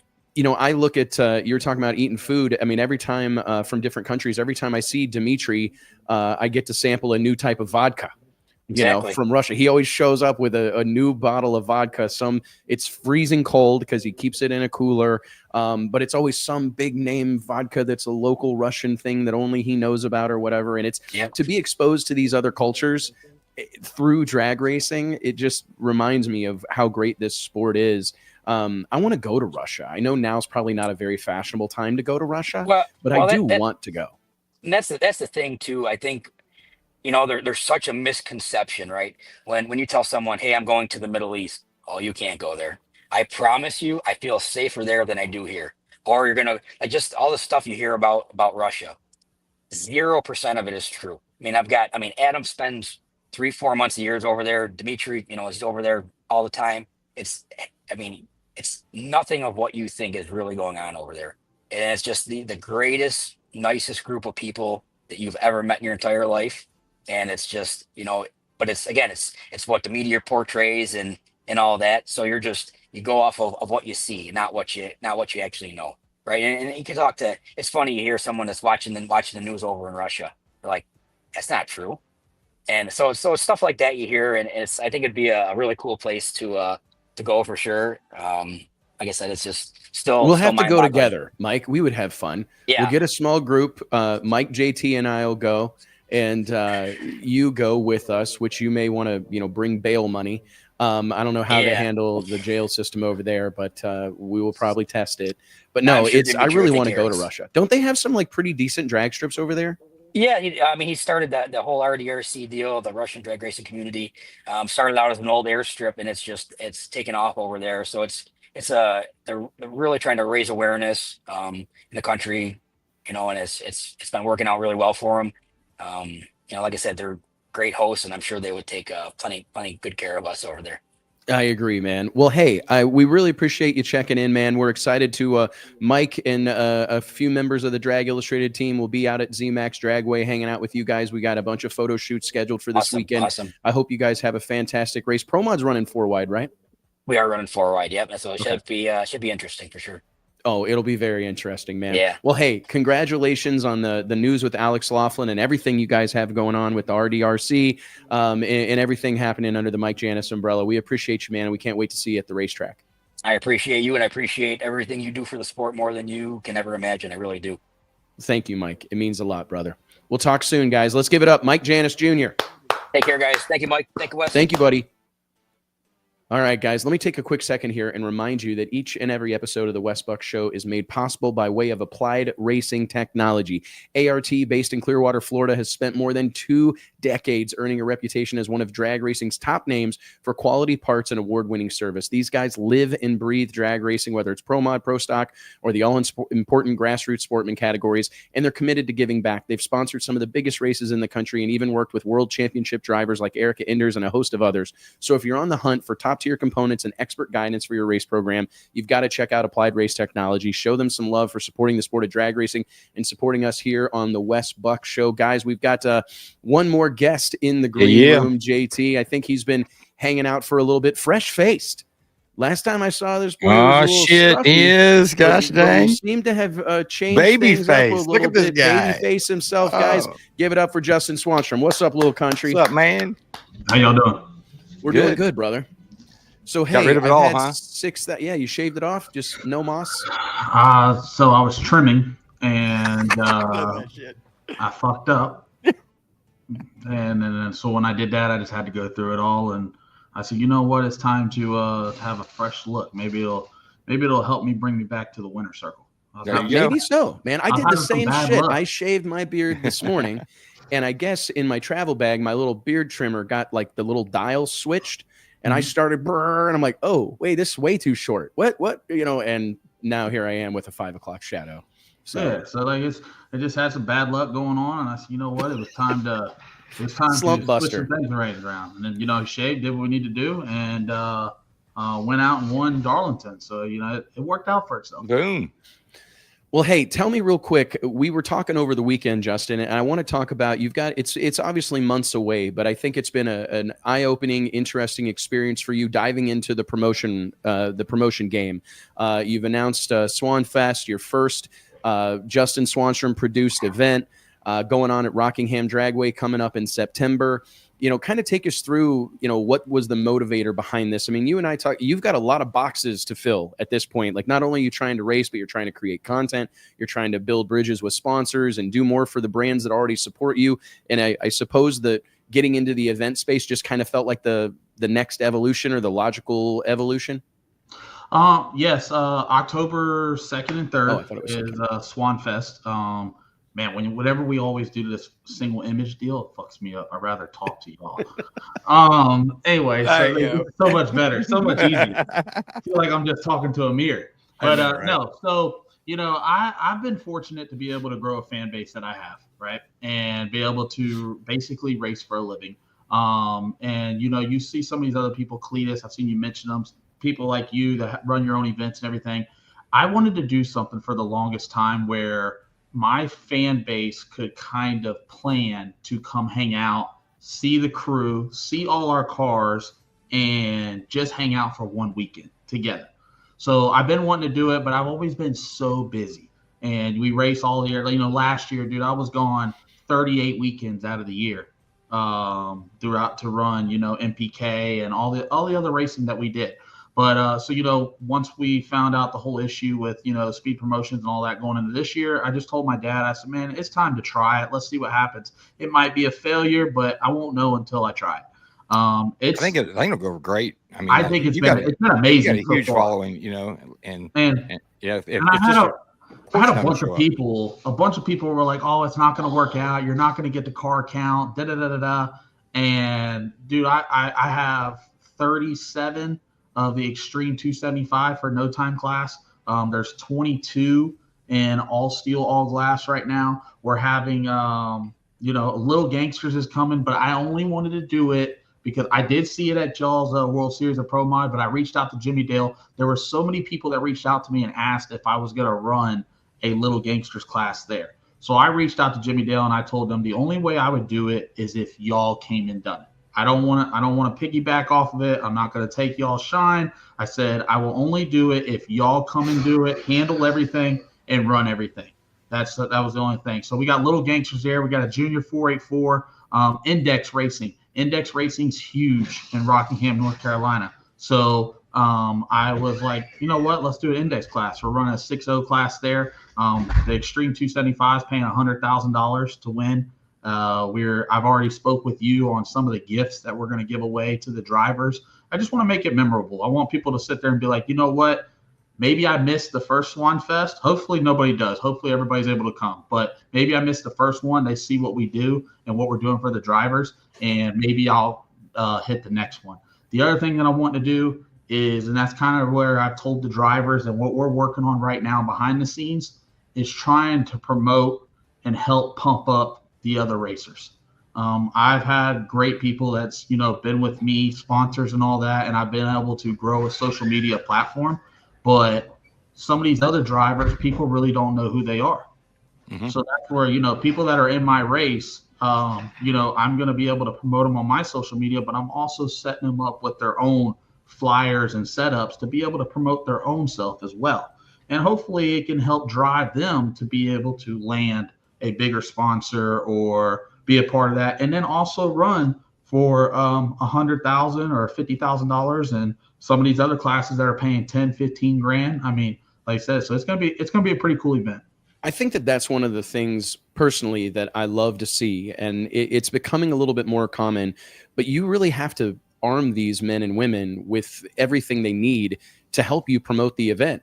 And that's not something that, it's happening more, but it's still a relatively new deal. And that's a lot of ways you can provide value as a promoter without having to dig into your pocket or without having to come up with more sponsorship money. I mean, providing these racers with the tools they need to promote the event, to promote themselves, that there's a lot of value there, because you're going to kind of provide them a little bit of a roadmap that they can use as they move forward and go to other events. So I think that, you're definitely ahead of the curve in that regard, because maybe we should come out with some Be a Swan for the event, some Racers Club Be a Swan. Wes got this. Go ahead and tell him, Wes.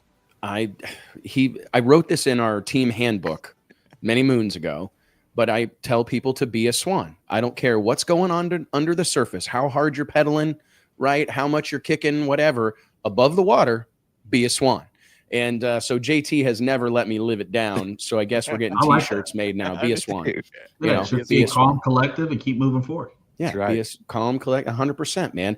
Now, I'm excited for you. I think it's great when racers that have done a ton of racing, you've been involved in a lot of different stuff. I think it's great when they get on the other side of the fence and kind of see things from that perspective and learn some of the nuances, because as we discussed over the weekend, purses, a lot of times people, they see that big number on a flyer and they start doing math, right? They start calculating entry fees and how many cars there are, and, everybody's making all this money. But as I told you, my experience with event promotion is that the purse is typically about a third of the total cost of the event, which is largely overlooked by a lot of folks, I believe. I'm going through that right now.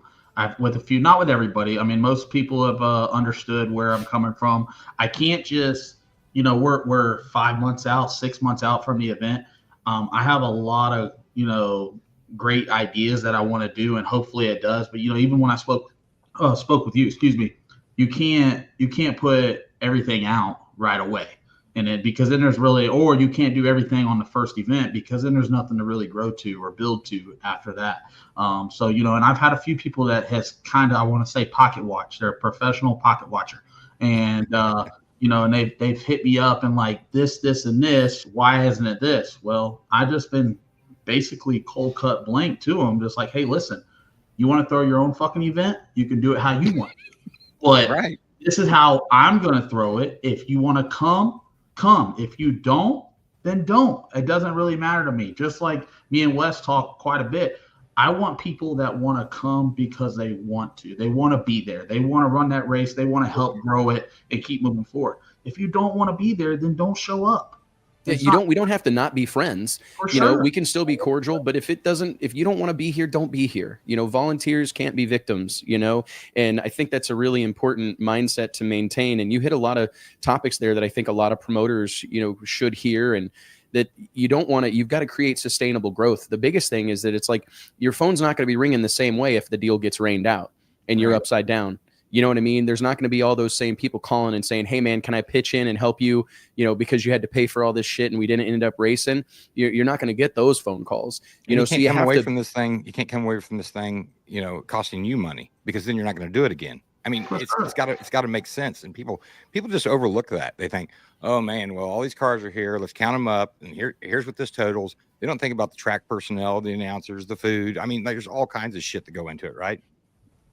No, there is, and that's where, you know, a lot of people don't see that. Just like it's no different than a race program, and I'm sure even like Wes said, people have looked at what he's done down there at World Series of Promon. He has a whole team that puts this together, but in people's mind and how they think is that Wes is a one-person deal. He's making all this fucking money, and nobody else is getting none of it. That's what, and that's how people think. That's kind of how it is. But that's how people think. That's how people think in today's era, and they don't realize how much money goes into it in other avenues to be able to make something like this happen, or make something like World Series of Pro Mod happen.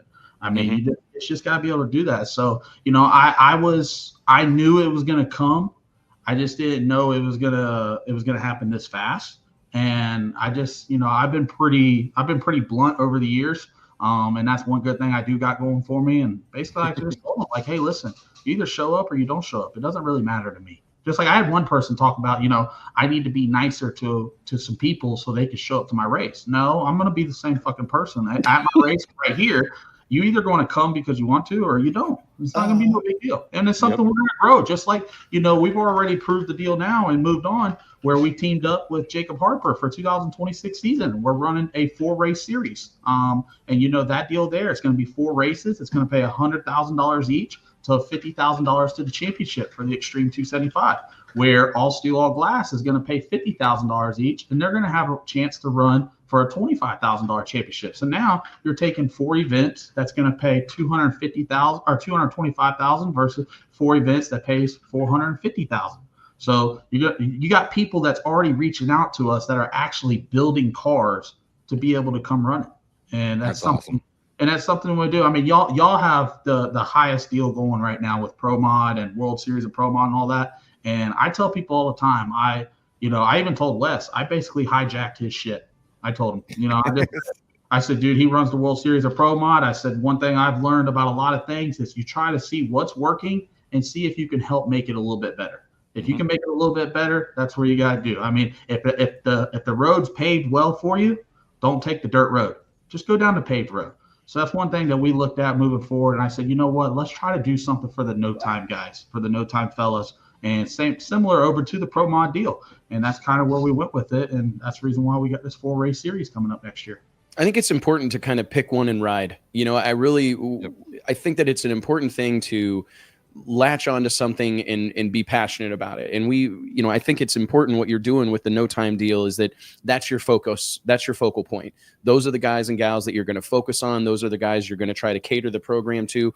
And, you know, you got to get in where you fit in with some of these different classes, but this stuff, that's how it works. I mean, you've got to have a marquee attraction. You've got to make people want to be involved in that. And part of the desire, the guys that are building cars, they want to come be one of those special dudes, the dudes that are running no time X270 or Pro 275. They want to be in that conversation.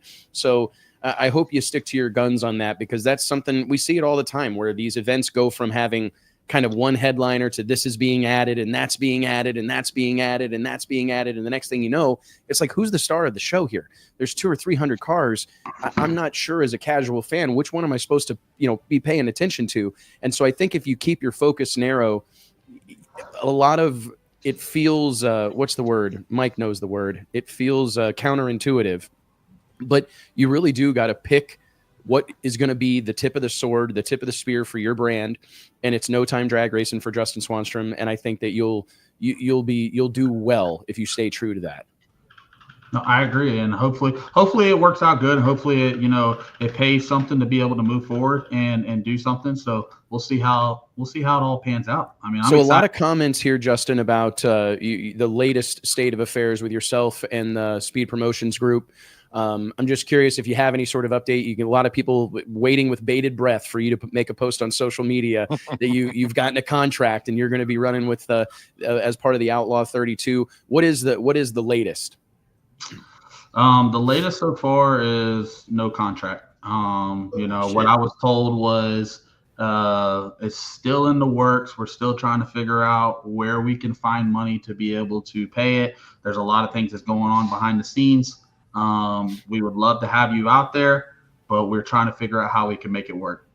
In my opinion, I don't think it's going to happen, and I'm okay with that. I had a good run. I felt like, I did my best. I had a great, 4 years. I put everything into it, from the start, from when I pulled out of the trailer and took on Kai Kelly for first time on a no prep surface for $5,000, from there to wrecking a car and putting a car back together in 3 days and being at the next event. I made sure I hit every single event so I can make sure that I was, be able to put on some kind of show for the fans. So in my heart and in my mind, I did my job. It was well worth. You did a hell of a job, man. I mean, like, you put so much shit out there and so much content for them and pushed it and pushed it and pushed it. It's pretty sad, really, I think, that you don't have a contract. And it's part of it. Like I tell you, and this ain't a dagger at nobody. Like I tell everybody all the time, it's part of life. It's any company out there. There's chopping blocks and there's stuff that, if you have to downsize, people get cut. And just so happily, I was one of the people that got cut. The good thing about it is I didn't have all my eggs in one basket, and I was really able to go do other stuff. Kind of pushed you into doing this, right? That you've wanted to do. So. Yeah. No, I agree. It allows me to be able to do more racing and all that. So I'm happy. I'm happy with whatever happens. Hopefully, maybe they do get a TV show secured. What's in talks. I told them what I needed and what we can do moving forward. If it happens, it happens. If it don't, it don't. If the TV show comes back later on in the year and maybe they are able to call me back for a contract, cool. But if not, then we've kind of moved on. We're taking the Mustang. I built 3 cars for the show. I had Todd Falone with Hormone Logics with me, so I bring 2 cars to every event. But maybe they just didn't see it the same way I see it. So I felt like and I even I spoke with Wes about this too. If I feel like I'm not in the top 5 or somebody feels like I'm not in the top 5 over there, then I need to go do something else and be in the top 5 over somewhere else then. Yep. How can you talk about 4 years? I mean, you won races, competed for a championship, you did all these things, but I'm just curious if you could kind of reflect on what No Prep Kings and that whole experience has meant to your career, because as you said, and I think it's really honorable and respectful of you not to have, like you said, daggers to throw at the situation. A bummer, no doubt about it, right? And I'm sure you're disappointed, but can you just reflect on what this opportunity has meant to you? Because for me, I'm excited to see you have achieved and built that platform that you've talked about and built that fan following that you've talked about and be able to carry it on into other walks of the drag racing life. For sure. And, it sucks because the biggest thing for me is the fans. And that's the hard part. I get so many people that message me right now, and I can go through and read my inbox talking about, I hate that you're not going to be there. I don't get to meet you, blah, blah, blah. I'm not going to be able to buy merch. You can see them right here in the comments on YouTube. And that's that's the hardest thing for me is, and hell, I even had one person one person just made a comment on my channel a couple of days ago talking about, why don't you just go run it just to prove a point that you can still win? I could go out there. Can I compete? Yes. Could I possibly win the event? I probably could. One of the events or whatever. I feel like I'll put my team up against everybody. But at the end of the day, my dad's always taught me, and the way I've always been raised is you got to stand for something or you'll fall for anything. So, I felt like, I had to take a stand, and my stand, I don't care what anybody says, my stand allowed the other drivers to be able to get something. And that was part of it. I mean, at first it was going to be a four driver deal until all this deal kind of unwinded. And then now you've seen all these other drivers that are going to continue to keep running it. I know they took pay cuts and all that, but the way this shit costs and the stuff that, it costs to run these type of programs, me personally, I couldn't take a pay cut. I was very honest with that. And the number that I was asking for, I felt like was not out of reach. I felt like it was really, really reasonable and was really doable. It just came down to if they were going to do it or not. So it is what it is. We're ready to move forward. It allowed me to stay home now, and I'm not living out of a rig. That's the hardest part, living out of a rig. You travel multiple races throughout the year, multiple weeks. But the biggest thing that I'm going to miss is the fan base. Because good thing about it is I built the fan base here and we continue to keep going. But I got to travel to a lot of places. I got to go to a lot of places I never thought I'd be able to race. Washington, out there. I would have never went to the state of Washington ever in my life if I didn't have NPK. So there is some good things that came from it to be able to be a part of that. Australia, I was able to be invited to go to Australia and do that deal. I was invited to go to Canada last year, but again, it just came down to the money side of it. And, a lot of these other drivers, they have businesses and they have stuff that they can fall back on. I drag race for a living. I do social media content. So it has to make sense on both parties for it to work. Just like I know it has to make sense on their end, but it has to make sense on my end. And I just can't go do it for free. So whatever happens, happens. I've licked my wounds. This year will be a struggling year, because I was in the process of building a car. I'm building that new C7 Corvette for Pro Mod. But I've How many always cars do you have right now? Fuck, I try not to think about it. I know. I can't keep up, man. All right, let's do this right now. So we got prenup. Prenup's never going nowhere. Prenup, I'll keep all the way to the end. I got prenup. I got the outdated, the 67 Mustang. I got Money Bag, which is my 67 Pro Mod. I had I can't even think of the name now. Bad Blood, but I got rid of it. Russell Stone owns that now. And then we have so basically take that away. I have 4 cars, the C7 Corvette that we're naming Karma. That'll be the Pro Mod car, / RVW, something like that. Play around. Doing all that, but that's going to be probably one of my best ones. And then I tell you the most fun the vehicle that I got is my little S10 truck, the little Blue Chew. It's the best thing I got. I'm gonna tell you right now, I'm having the most fun running the list race down there at Bradenton Motorsports Park with Cletus and them. We got a video that's dropping tonight. We just took out Cletus last Thursday. It was the best race ever, and it cost me $27 in fuel to fill up and $20 to get in the gate to go have fun with some friends, have fun with my guys, and then drive back home. I let my guys, I got my guys' driving suits now. I'm letting them go and drive it next week. Oh, that's awesome. It's just, dude, I'm to the point now where I've been plenty fast enough. I've won everything that I've been a part of in some aspect or whatever since I was young. And now I just I wouldn't be surprised if I transition over to more of like what Cletus and them do. And, just more daily. Just imagine, Wes, like all your high-end Pro Mod guys, they're millionaires. I'm sure a few people that are multi-millionaires, right?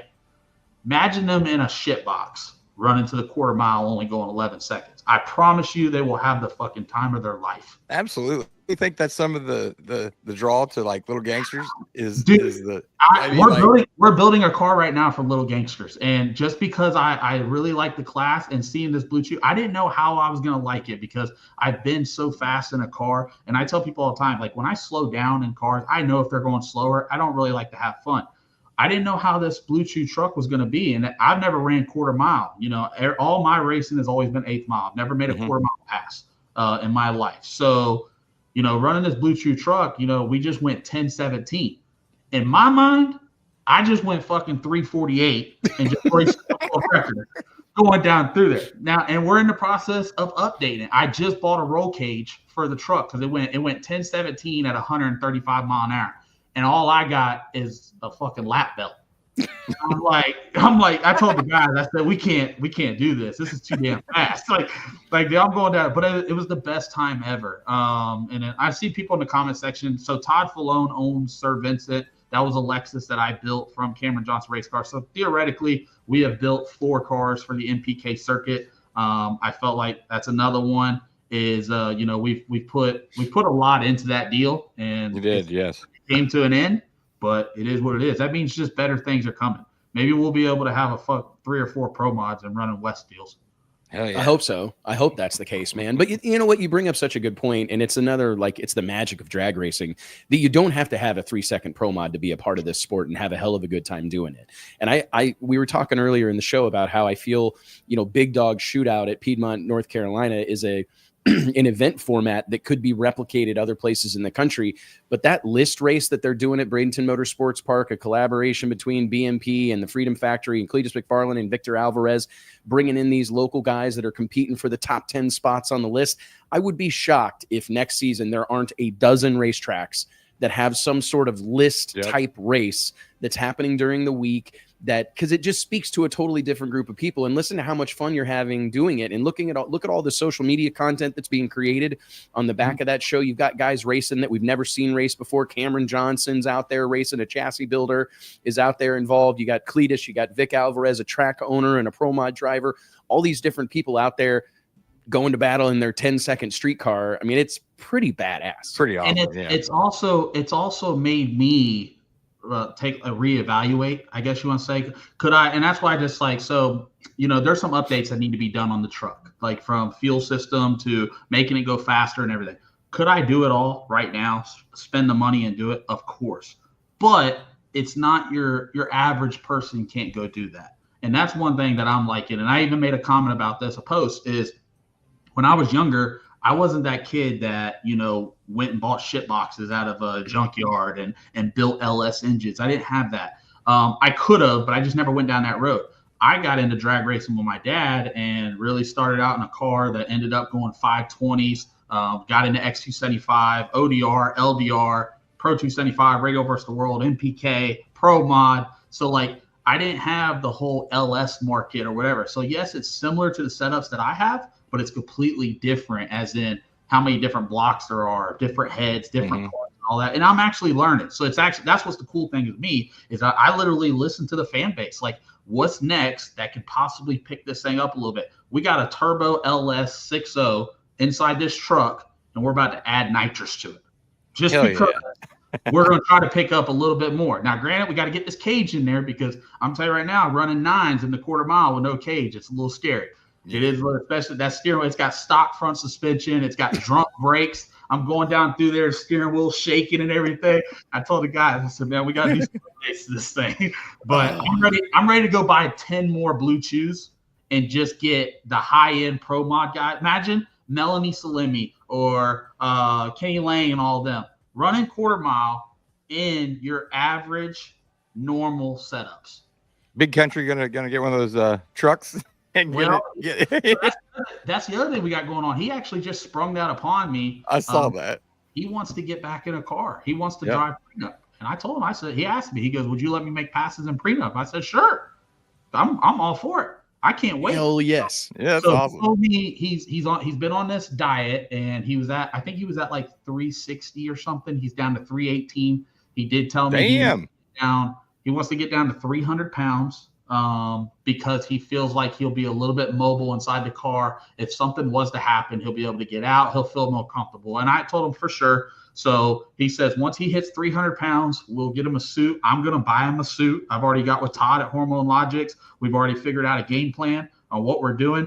I text Lee White. Lee White's on board because he's helped us out with the screw blower stuff, and our racing. He don't have enough going on anyway, so he's sitting at home and shit. Yeah. But we've been competitive in all racing that we've done, and we have this ongoing joke inside our camp. Me and my dad, we got headsets, and there was a couple events that I literally took the headsets out of the trailer because there was just too much fucking talking going on when we were trying to make passes and stuff.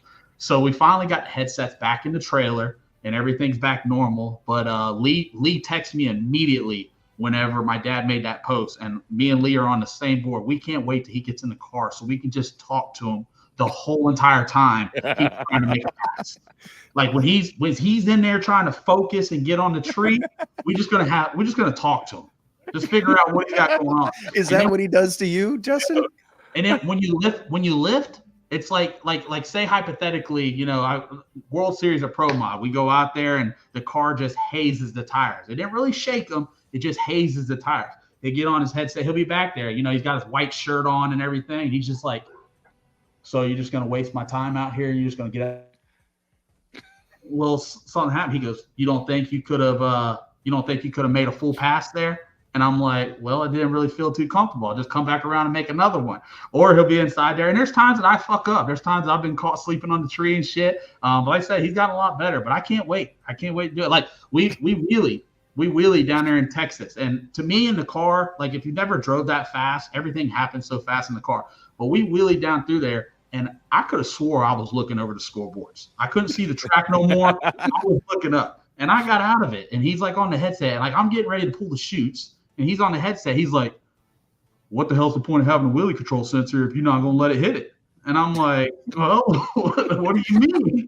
I thought the thing was going to flip over backwards. It's tough love, Justin. Sometimes you got to trust me. And I said, I do. But I can't wait. I'm ready for him to do it. I want him to make a pass. He's the fastest he's ever been before is 407 back in 2007, which that was fast. That's flying. It was fast back then. Yeah. That was fast back then. He had a pro mod. It's fast now. Yeah. It's fast now. And so I'm excited. That's why I said I'm more excited about the social media and the content moving forward, the Swanfest, Blue Chew content. And we're still gonna have our fast cars. We're still gonna run the 275, the pro mod, maybe dip into Radio versus the World, something like that. But I'm eager to see what's gonna come for the future. And definitely my dad back in a car because I can't wait to that. I know that's gonna be awesome, man. Oh, I can't wait. Wherever that happens, I'm coming. Dude, Wherever that goes down, I'm gonna be there.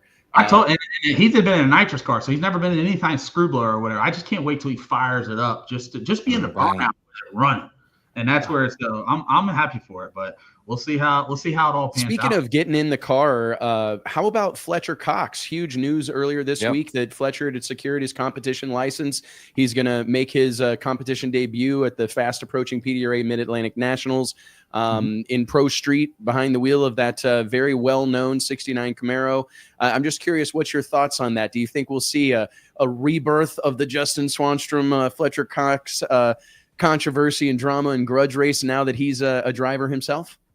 I don't know. We'll have to see how the future holds out. Him driving his own car, I like that, dude. I think that's awesome. I tell people all the time that, when you spend the money to race these type of cars, and like right now I have Travis in one of my cars in Pre-Up. I really don't even drive Pre-Up no more. It's actually Travis's car. And at the end of this year, I'm actually rebodying the car, doing updates to it to get it ready for Travis for 2026. That is his car now. That's badass. But, I've had people say, well, why don't you step out of the seat and let somebody else drive? And I've always told them, I really don't want to spend all the money and then not be able to drive my own cars. I've never understood that, man. I could never do that. Like, I will rather go out there, shit it up, not cut a good light, and lose every round and be in the seat rather than being outside the car watching my cars just go down the track for, whatever. And, some people may not like that, but that's just how I am. So let Travis drive, and I get to drive one of the cars. I'm still having fun. So I hope Fletcher's having as much fun as everybody else is, driving their cars. He's spent a lot of money throughout the years. He's had a lot of different cars, different programs, and now he's actually able to get inside and try it. I don't know how fast it went. I don't know how the test session went. Hopefully it went good. We'll see what his debut's like. He's got a great team around him. I know he's linked in with KTR and Jeffrey and all them. So he'll have the right people to be able to guide him to the winner's circle. I hope he puts my name on it because I help fund this one. It'll be badass. Super Bowl bet didn't go too well for me. So. How much did you lose? Just 2,500, which is a lot to me. First, 2,500 is a lot. To a lot. I don't know. So if I lose $1 nowadays, it's a lot. Yeah, I hate losing. JT, you bet $2,500 on the fucking Super Bowl? Yeah, with Fletcher, yeah. I could. Well, I think he said 2,500. I think he thought he won't take it. And then I thought, screw it, I'm taking it. Nah, Fletcher would definitely take it. Oh no, I know he would. Yeah, but I like to do to death, but I mean, he's king of leaving his wallet at home. Then he wanted it all in ones, man. And I called the bank and I'm like, I need 2,500 in ones, and they're like, JT, like it's gonna be like 2.5 weeks before we have to put an order in for him. I go, well, I'll be down in Florida then. And they're like, well, that's how long it's going to take. And so I call him, I'm like, I can't get these ones in time to overnight them to you, because he said he was just going to light them on fire, but I don't know about that. But if he would have lit your money on fire, oh my god, that would have been a Facebook I know. video. I would have took a picture of the kids with no shoes eating ramen noodles or something and sent it to him. Oh god, man, what's next big thing for you, Wes? PDRA coming up in a couple of weeks. I'm going to go to the PDRA race at Virginia, support those guys. And then I'm going to go to the shakedown at M-Town, the collaboration between Donald Long's Radial Outlaw Series and the Midwest Pro Mod Series with Keith Haney. So I'm going to go up there and check that out. Jason Peterson and the guys up at US 131, great people. And they always show up down in Bradenton and support us and support our events. So I want to go up there and support them. I'm excited to see. I think that all these pro mod races popping up, especially like good payout, kind of well promoted events, it serves our ultimate goal. Like we've really poured the coals to all this pro mod stuff here since really we brought the World Series back to Bradenton in 2023. But I need all these events to be successful, and I need all these events to keep giving people places to race, things to look forward to. We can't put on a race every weekend. We want to focus on our 3 in the winter. So I really want to do everything that we can as a brand to support the efforts of these other promoters and these other track operators and sanctions to help them be as successful as they can possibly be, shine a light on their racers, make sure those guys feel good about what they're doing. And yeah, that's kind of I think that's the foreseeable future. Probably ought to buy like a party RV and just let me drive it around the country. Well, it looks like Cletus has got 30 of them. Hey, so again, I'm gonna take a little cheat sheet from Cletus. I just texted my guys in the group text earlier today, a couple hours ago. I said, what do y'all think about buying a piece of shit RV and let's go fucking travel for a weekend for a getaway, just the guys, and let's go see if we get in some trouble. And like they're all for it right now. So like I've been on Marketplace. I've been on Marketplace. Like maybe we'll swing by and pick JT up. Hell yes. I'm figuring out and then just vlog it and have fun with it and just I'm telling you, I venture to say that it would perform every bit as well, if not better, than your racing content. Dude, it proves that every time. I tell my dad every time that I love running the big stuff and I love going fast, but the Blue Chew content is 10 times better, just from the fan base and all that. I'm reading one of the comments right here. This guy's before my time, guys, but Wes is a big UFC guy. But the Randy Couture, he's driving pro mod. Like, is he really going to drive it? Yeah, man. I mean, by all accounts, I've had a lot of conversations regarding this in the last week or so, 10 days. And yeah, man. I mean, he's going through Frank Hawley's drag racing school. He is doing it. And I think, obviously I don't know the man real well. I got to talk to him a little bit before and after we had him on the podcast, but he is serious about this. And Scott Lang mentioned this earlier. When you're athletes, they have great athletes have a coachable nature about them, where I feel like if Randy Couture puts his mind to this and decides he wants to do it and he wants to be good at it, he's going to be. I can't help but think that he is going to dedicate the time and energy required to get good at it. I mean, he clearly has the courage required. I mean, he stepped inside of that octagon 100 times, with the eyes of the world watching him about to fight someone. So I think that he'll be, once he gets over the visceral experience, the sounds, how loud it is, the sensations and whatnot. Once he kind of crosses that threshold, I think that the guy will be he'll be the real deal. It'll be interesting to see. As you know, it's all about the people that are around you, the equipment that you have. I mean, he can be the best driver in the world, but if those other pieces aren't in place, it's going to be an uphill battle. But I feel like he's going about it in the best possible way. And it's great for the sport, man. I mean, we got Dale Earnhardt Jr. drag racing. We got Tony Stewart winning Top Fuel races. We got Randy Couture announcing he's going to Pro Mod. We got Fletcher Cox retiring from the NFL and less than a year later behind the wheel of a drag car. These things are continuing to happen. And I think the more we get, because, like you, we're content creators, and the more eyeballs that we can bring and borrow from these other people's audiences. I mean, if you get a small percentage of mixed martial arts fans who are diehard Randy Couture fans to show up and watch a drag race because Randy's there racing, or tune in on a TV show and watch because they care about Randy, some real magic can happen. I mean, we've seen it with Tony Stewart. He was already involved in motorsports, so I think the threshold or the chasm was a little shorter. It's pretty narrow, right? Like a guy that's a hardcore NASCAR fan or whatever, it's not a huge jump to get that person to pay attention to drag racing. But you get the Travis Pastranas, you get the Randy Coutures that operate in much different communities, much different industries. You can bring some of those eyeballs over. It's going to bode well for drag racing. I really feel like this is the best time that has ever existed in the history of drag racing. When I look around and think about all these different things that are successful, from the NHRA to list racing to, big money bracket racing is doing really well. All these index deals. I mean, Little Gangsters is like a shining star in our sport right now because it's made, low 5-second, 8th mile cars, most of which cost 25, 35, 40,000 bucks, and are reasonable to maintain and race. It's fashionable. You know what I mean? It's fashionable to go run that type of stuff. So I'm really excited about everything that's going on, man. I think like you said, right now is the best time to be into racing. And what's going on, and hopefully will Randy have a spot at World Series of Pro Mod? I don't know yet. We'll have to see how he does. I want him there. How many drivers are you bringing? How many drivers did we bring in? No, how many are you inviting for this next World Series of Pro Mod? I really like it, or are you going to allow it to just keep going? Oh, no, we're going to limit it. I mean, I think we probably could have broke 100 at World Series this year if we wanted to, but we're just really trying to, it's like we've talked, keep it sustainable, and keep it manageable. And I also don't want to water it down. Even at 84 cars at the World Series of Pro Mod, you're still talking about the top percentage of all the Pro Mods that exist in the world. But I don't want to get too crazy. There is a part of me that says, how fun would it be and how exciting would it be to promote 100 Pro Mods, 100, but it's got to be world-class cars. It's got to be world-class drivers because as you've experienced it. We turn and burn.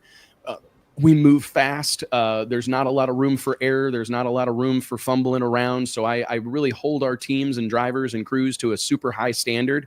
And I don't want to get away from that. So if I feel I can get 100 world-class teams there, we'll get 100 world-class teams there, but we're never going to get away from the by invitation only.